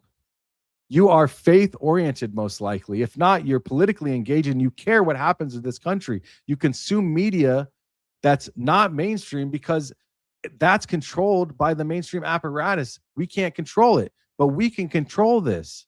More people have to speak like this and be honest. Like I said in the beginning of this live stream, Americans need truth more than ever. That is why I call Wolves of Finance out on this, on his lack of credibility for me. Not because he's anything in particular, but it's so blatant and it's so brazen. Because every time a seemingly credible creator abandons their methodology to protect a narrative, it makes it harder and harder for people like me and good journalists to do real work and have it be heard. Because I get unsubscribed. I start talking about this. We went from 250 people to 202 just in the last 10 minutes. Go look at the unsubscribe ratio when I show the truth about who he is in the last video that I put out on him. Negative how many subscribers on my account. I don't care. I don't want you. I would prefer if you stayed, but if you don't want to listen, then go. We're here for the truth, like he says, but we are putting real truth, not bullshit that only he wants you to hear. That is why I'm here. Nobody will get through me. So I need you to hold that standard to anybody that you watch, anybody that gives you information, anybody spouting off at the mouth. There's plenty of other people I can name. I won't. I won't right now. If I need to, I will. So we're going to get to the super chats. Sorry, I know I was intense, but I'm serious. I'm seriously fed up with this bullshit, you guys. I'm fed up with people giving and framing things in just the way it's like a con man. You've heard it. A con man tells just enough truth to make you believe it. And once you actually start prying, the whole house comes crumbling down. Tanya, new member, welcome. Measured Man, what up, big dog? Good to see you. $20 Thank you for the truth. Thank you for non-bias. Oh no, I got cottonmouth too. Sorry, you guys. If you guys want, I can open up a Q&A. I don't mind as well. If I can, I don't mind sticking around for Q&A. I'll add a QA and I'll open it up. Any questions regarding today's topic? And then if you want, you can click the QA in the chat. I think if you click in the upper arrow where it says top chat, live chat, there's questions. You'll be able to see that. If you want, I'll try to get there if we have time. Okay. If you can't afford super chat or anything like that, I'm more than happy to see if I can get there for you. All right. Thank you for the truth, for the non-bias. We appreciate you, and we know the work isn't easy. I appreciate you, bro. Thank you for the love. PJ here. Good to see you, dude. $5. Is there a way to see if your phone is being tracked, being spied on? There are ways, like I showed throughout the video. This came from earlier on. This came from almost 2 hours ago. So there are companies that do that. Yes, there are. Thank you for the super chat. Tanya Farrar, $5. New member and $5. Thanks. This is my first super chat. I believe you are the most deserving creator. God bless you and all you do. Crisis King indeed. Thank you. God bless you. Thank you, Tanya. I'm here for you. You're a new member. Join us on Fridays. Okay. We have members only live streams on Fridays. Okay. You're already a member. I'd love to see you there. I'll remember your name. Okay. So are we tied to Boston forever? $4 for my Newfie sisters. 19. Yeah, we are. I don't see a way out. Unfortunately. And it could be it could have been a good thing. But what I see happening is that we are funneling money in cash, funding businesses from our tax dollars, from our oil money, from our educational resources, and sending it to Boston. And it's all built in cash. They have $1 trillion ecosystem in cash. All right. They know that our dollar cannot survive much longer. So what better way than to prop up in cash and in clean, debt-free society so that when it collapses, all them have a place to go and we're left stranded. That's what they're doing. That's what I think they are doing. Thank you for the super chat. Helga Shabalaba Ding Dong. More info. You got it tonight, girl. New member. Thank you for the super chat. Welcome, Matt. Welcome, Vahid. PJ, can you one day explain how Orbic and Stingray Hunter work? For low-tech people like me, I can make a note. Let me just write it down. I have my notepad right here. Yeah, I got to remember to do that because I think you asked before. Somebody did. Orbic and Stingray. We can do that. Absolutely. I'll put your name on here too, so I remember. Okay. PJ here. Thank you, bro. Okay. Don't forget, there's QA in the chat. Makey ET makes sense. What's the best way to go about probing and using Mortar, HackRF, or other devices to counter surveillance? Well, you have to get the devices first, right? Here, if we can pull it up. Let me see if I can help pull this up. I mean, the thing is, if you have, here, let me look this up. Because you would have to get certain devices, which some of them are not that expensive. HackRF, we could look at first. I think it's like a few $100. You can get some as cheap as, I saw there's this guy on Sean Ryan. He goes on there occasionally and he does he talks about multiple different types of devices, which I think is really cool. Let me try to find his channel or find the the video. Sean Ryan hacker. This dude right here, you should watch this dude's show. He's been on a few times. This guy right here, I think Sean Ryan. I got copyright hit, but if you go and watch, it's he's called himself an ethical hacker. He does a lot of really good work, and he talks about all this stuff. There's these gadgets that he makes. He makes his own tools. But you usually would run around, from how I understand it, and I need to actually get devices myself and start running different things, get some new stuff. I have some old tools, but equipment, but you can run full spectrum. We could do a show on that sometime. I wouldn't mind. It'd be nice to prepare for a show and like have counter surveillance technology discussion. Why don't we do a members only live stream? If you are a member, if you want to talk about a members only live stream, we can do what do you got? You said best tech channel for, I'm not a tech surveillance. I mean, I talk about this stuff. I build tools, but I am not a counter surveillance operative. You know what I mean? I know about this stuff, and I can teach on it. I'd have to do research, and I've used some of these things. But if there is somebody, like this person says, best tech channel for counter surveillance, dude takes no money, business reform. So you can check that out. I'm happy to check it out. Yeah, if not, we'll do something, but definitely we'll test it out on the members, see how it goes. In and out.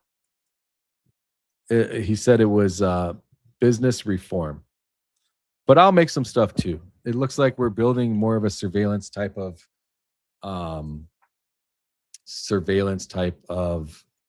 audience.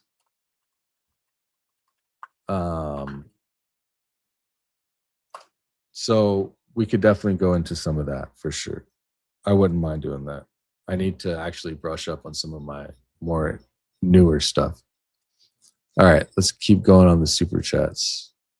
You remember, I grew up with a computer in like the early 90s, you know, and then my uncle was doing like cybersecurity and stuff, but I haven't really deployed any of that stuff. I have a pretty serious infrastructure on my network that I pay for. And you can get certain things that go to your network through your router, your Wi-Fi. But I've been thinking about building something for the phone because I already started trying to build, just fiddling around with building an app that can detect being fenced or having spyware on your phone, but it takes a lot of time and money. And right now I'm under contract. Started today. All right, where are we at? Let's see. Is that the one?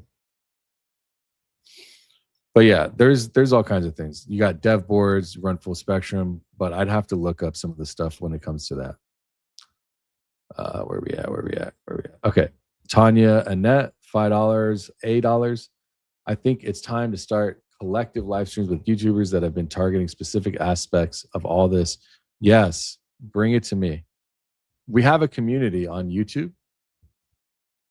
If you come here and you go to that, okay, and then you click community, I can see all the messages in here. So you can come in and you can post, and then you can literally, I'll see it in my community. All right. So if you want to talk to me and show me things, go there, say, hey, can you check this video out? Tell me if this is something I need to, you know, and that we can do that. I'm happy to do that in my community. So you just go to my page. Again, you just go to my YouTube channel. All right. And then you'll go to community. It's right here. Can you see it? Click community. And it'll take you and you can make posts and I'll see it. I just found out about that like this weekend. Thank you for the super chat, Tanya.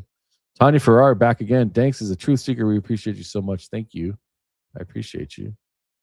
Keith, what up, Keith? Good to see you, bro. gifted 5. I see you working overtime in the chat. 5 Danks memberships. Say thank you if you got a membership. Memberships are random. Okay. So don't feel left out that they're giving one person a membership and not the other. Okay. It's just random. They buy it. It's a gift to the community. So thank you, Keats. Tanya, what's up, Tanya? $5. Please share, like, and comment. Danks does all the research and makes it easy to consume and share. God bless you all. Thank you. Yes, please like, share, comment, subscribe if you haven't already. Sharing is like the prime time of what you could do for this. People need to see it. Thank you, Tanya. Weapons of mass distraction. This old tech, imagine what they have now. This is ubiquitous and affects us all. Once it affects a phone person, it potentially eventually affects us all. Couldn't be more right, bro. Couldn't be more right. Thank you for the super chat. Honeybee's house. I'm here for the truth and I'm sick of being lied to. You came to the right place, homegirl. Thank you for the super. Tanya, back again with the 5 banger. Thanks. We truly appreciate you. Thank you. Like that stuff really makes me feel good. It makes me feel valued. Not the super chat necessarily, although that helps obviously because this is how I support myself between contract. But also, when I say contract, I'm a coder. So it's like I get hired to do all kinds of jobs. Right now I have something I've been working to get since October. So this is a pretty big deal. I'm excited. It's going to take a lot to get going. I just got my LLC for this new company I built. It's a technology company, AI development company. So I'm really looking forward to that. I've been running on fumes for the last bit now. So thank you for the super chat. Tanya, what's up, girl? Keep talking, Yoshi. Thanks. I'm all the way here for it. Facts over feelings, homie. Keep grinding. We appreciate you. Thank you. Absolutely. I'm here for it. Thank you for the super chat, Tanya. Tanya, again, what's up? AWC Kurd asks, why did they name it Pegasus? Well, they named it Pegasus. Well, it was NSO Group named it. And it's like a method. The way I understand it is it's a methodological logic, right? So the first version of Pegasus was delivered through a malicious link that triggered a remote jailbreak. So because the researchers at Citizens Lab that I was doing some research on, Citizens Lab and Lookout, they first analyzed this in 2016. And then they described it out as of malware arriving out of thin air. So like fully formed with no obvious entry wound from the user's perspective. Pegasus, though, is the Greek mythology as the winged horse born from Medusa's blood. Okay? So that's when you think about this, you think about the Trojan horse, okay, gifting that appears benign to like because it's got no appearance, right? The infection is malicious, but it's unidentified, like out of thin air.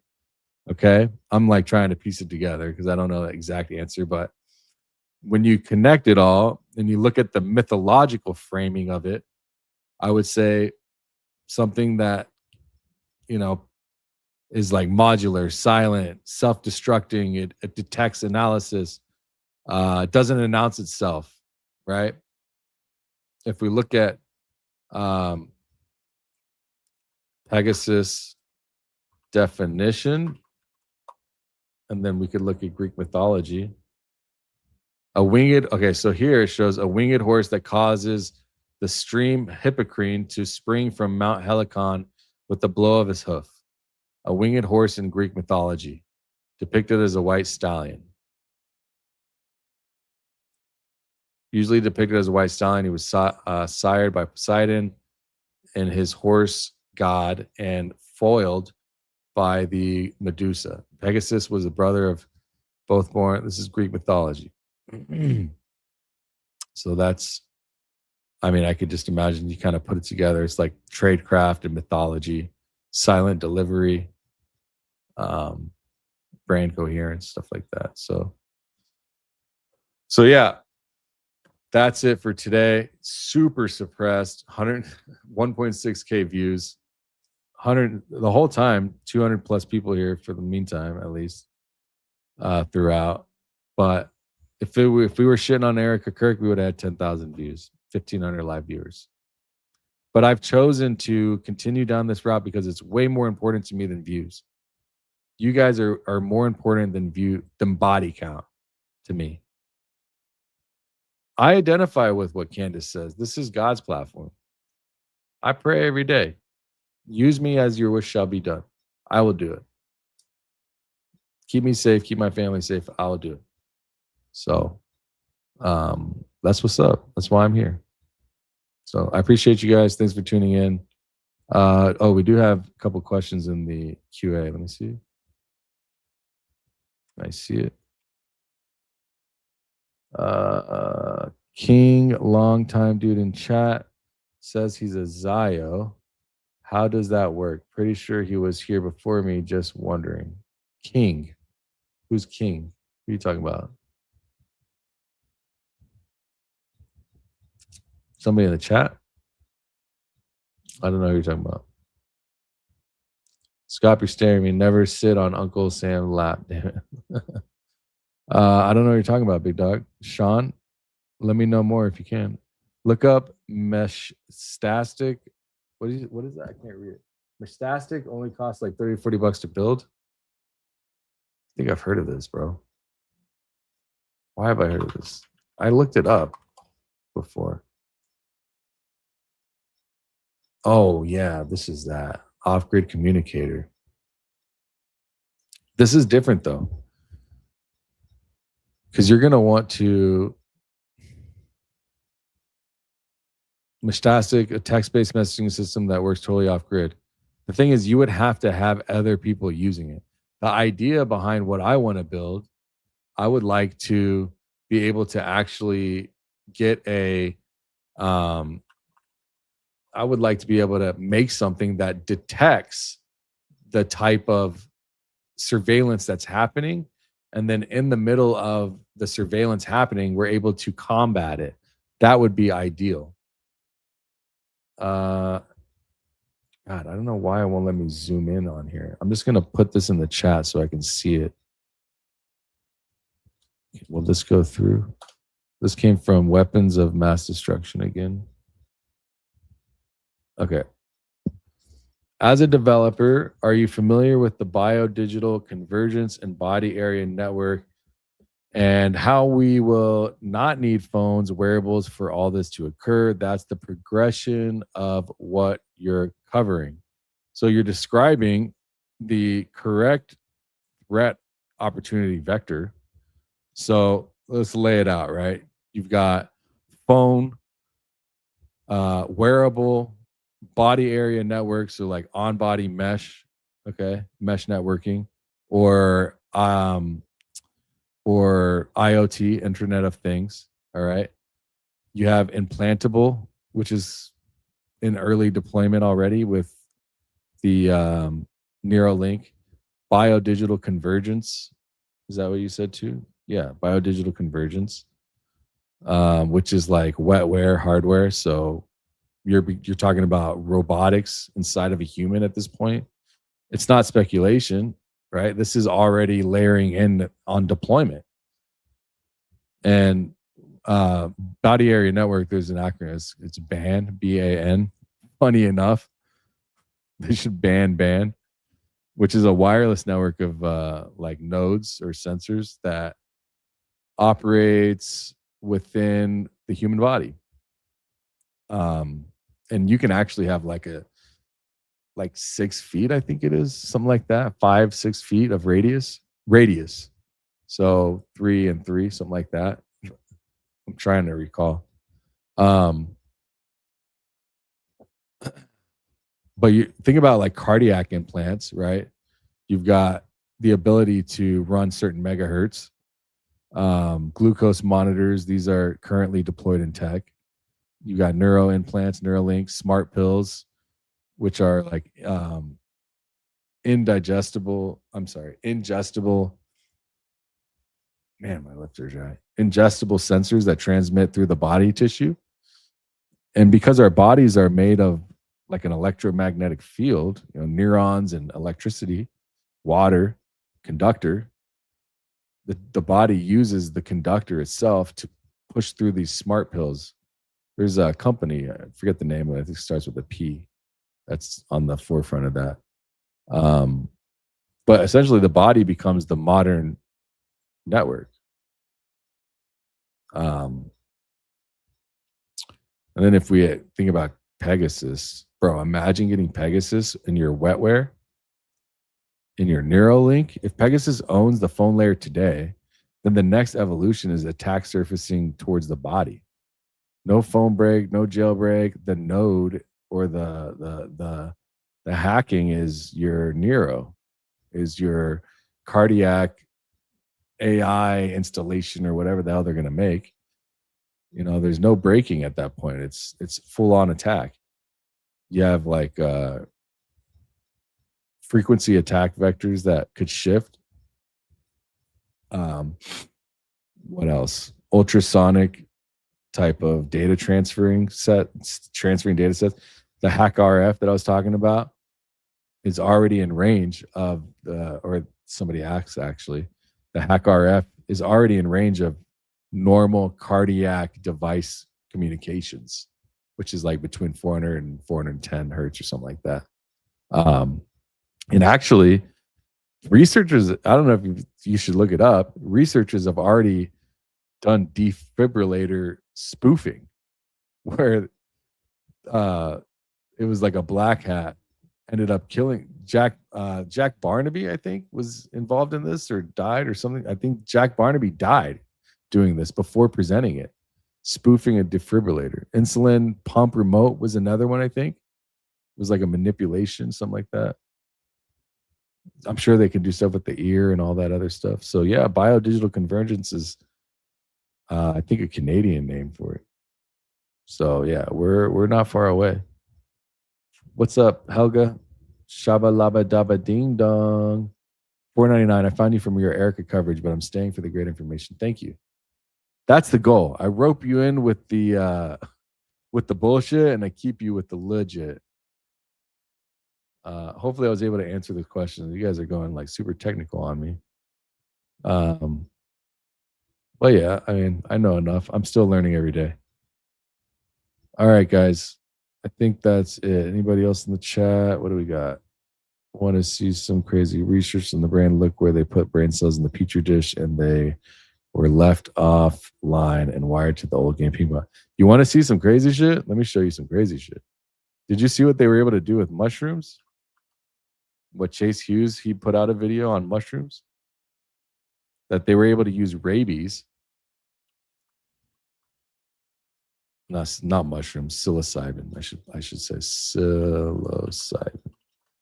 They were able to take rabies and reverse engineer it. I wouldn't mind playing it. It's up to you guys if you want.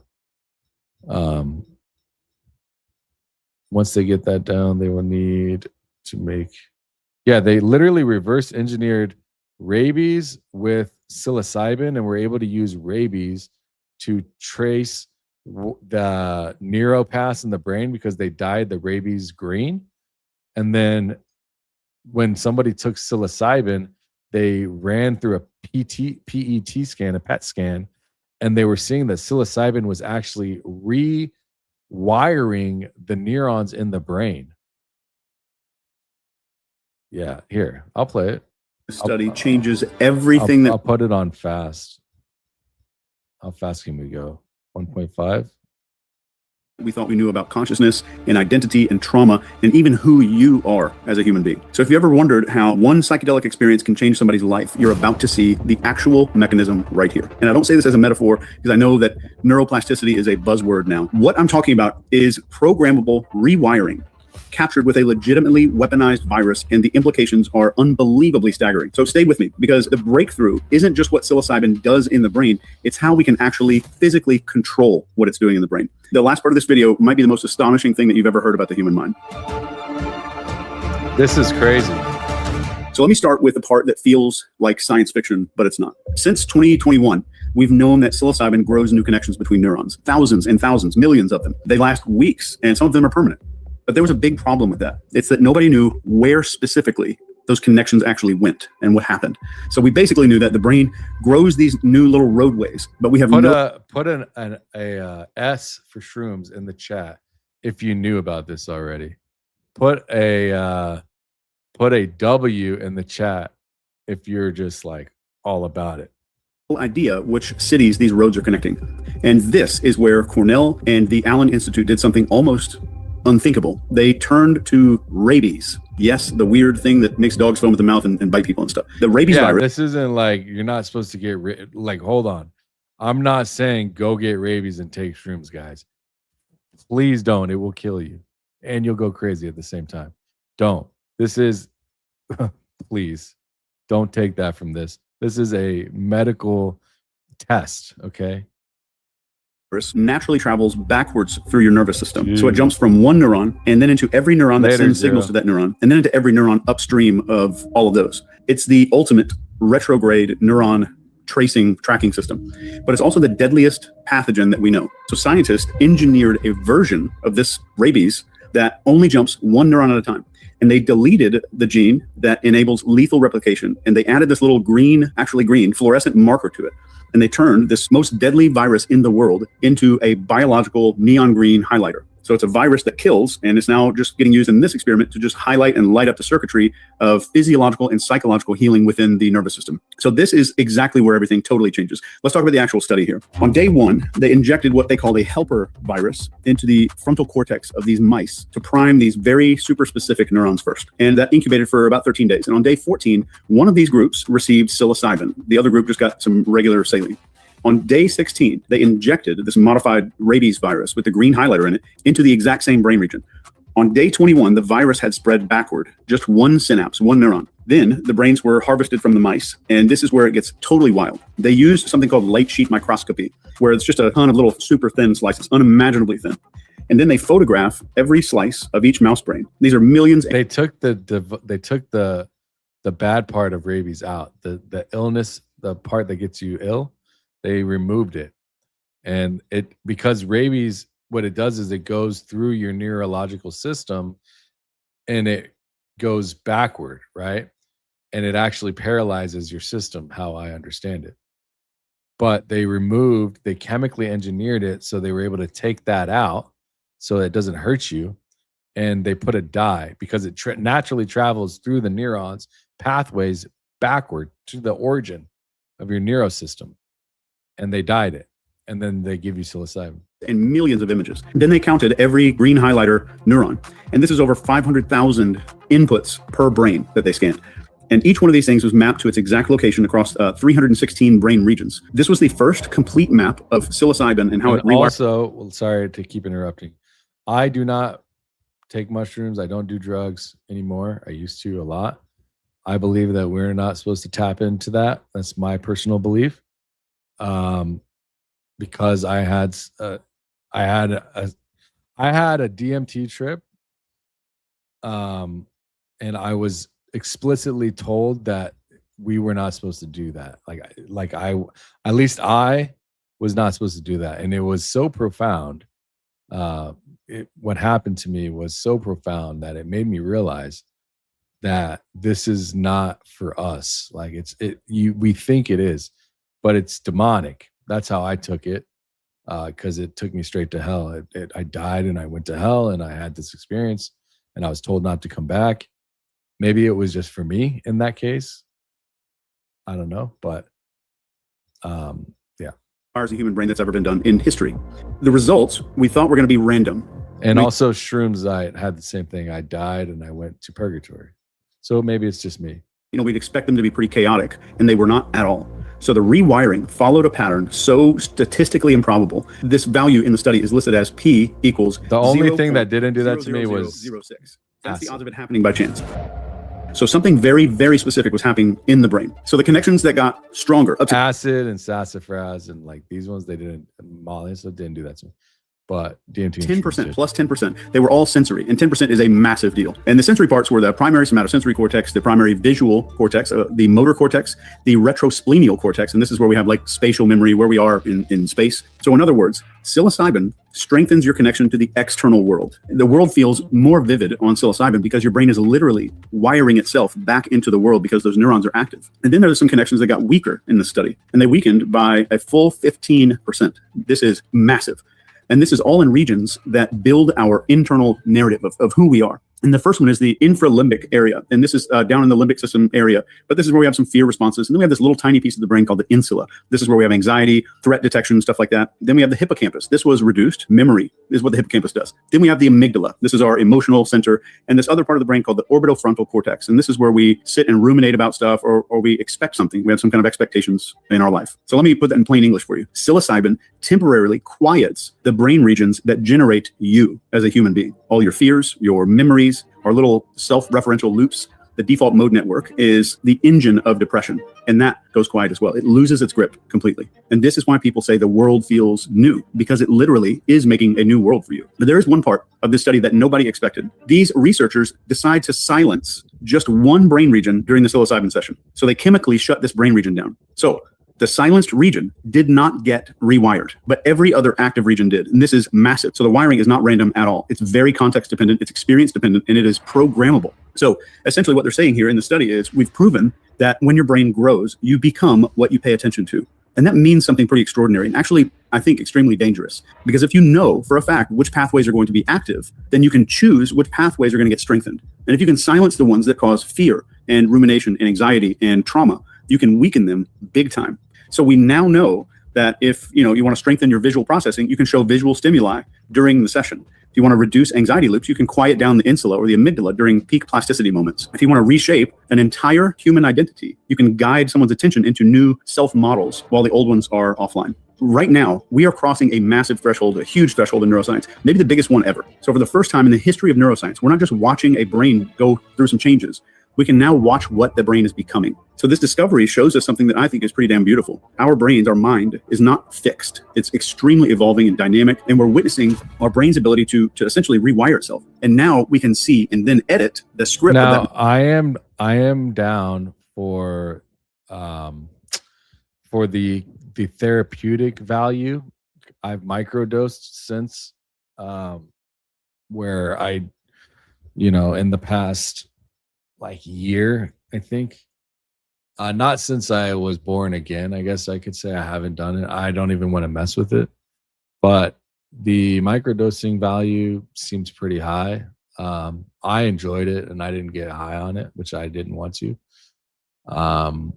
So I can imagine trying that, and maybe, I don't know, I'd have to pray on it, but if there is value there, which I'm not going to continue playing the rest of this, but if there's value there, and the earth is medicine, right? I think everything can be used in certain ways for certain people.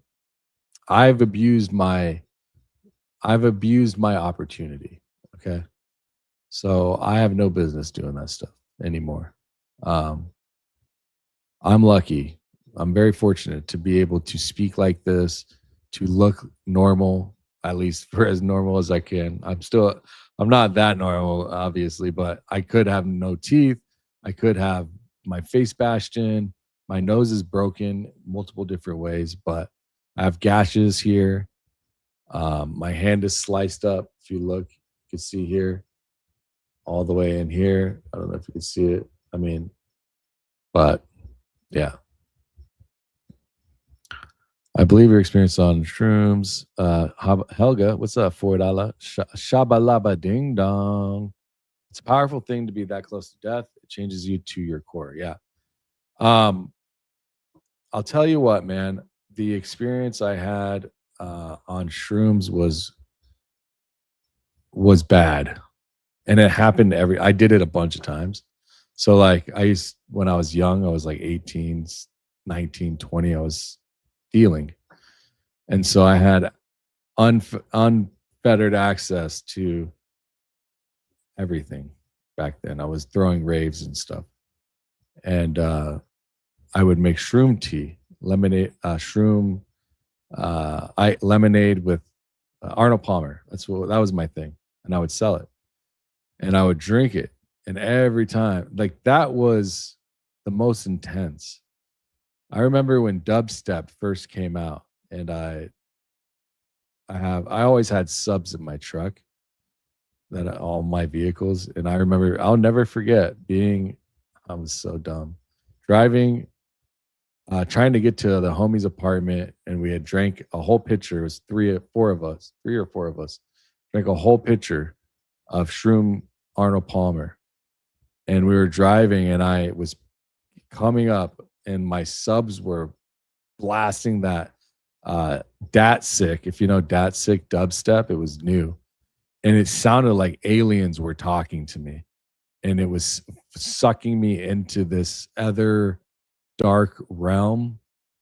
I've had all kinds of weird demonic like experiences on shrooms, never on acid. And I am not condoning these types of things. I am only telling my experiences from the past. I've changed. I do not want anyone to do that. I highly encourage you not to, but that's up to you. I can't tell you what to do. But I will say the DMT trip was intense. It was a lot. It was life-changing, but it was a lot. Dying and going into hell, and actually being there, like really being there and being dead is something else. So, yeah. Anyways, Skrillex. Yeah, we had a good time back in the day. Well, all right. I think we're going to cut it. I appreciate everybody. Thanks for tuning in. Love you all. Be good to everybody. Stay on your toes. I'm not here to trash anybody in particular on purpose. I'm just trying to make you aware of what's actually being told to you. And I am not just talking shit on Zach from Wolves of Finance. I'm talking shit, and I'm providing the receipts that he didn't. It'd be very different if I was just trash talking him for his opinion. But I won't. I will do my best to never do that. I will only deliver receipts with my trash talking. Otherwise, there's no point. All right. So I'm going to try to get some sleep soon. I got to get some food. Love you guys. Thank you so much. Share the stream. I'm going to clip this maybe tonight, maybe tomorrow. I'm tired. But you'll get a shorter version so you can share it with people that didn't have the time. All right. Love you all. I'll see you in the next one. Peace.